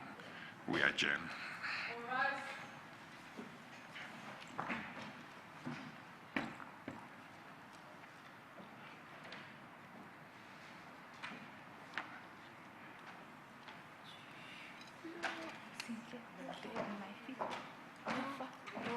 Yeah, excellent work. It's not easy. Excellent work. Are you going to make the journey easier for us by giving us your full file? No. Go print your own. And Collect our files. he wants it, yeah. No, collect. He wants it here. Collect. He knows the rules. He knows the rules. We requested it from you.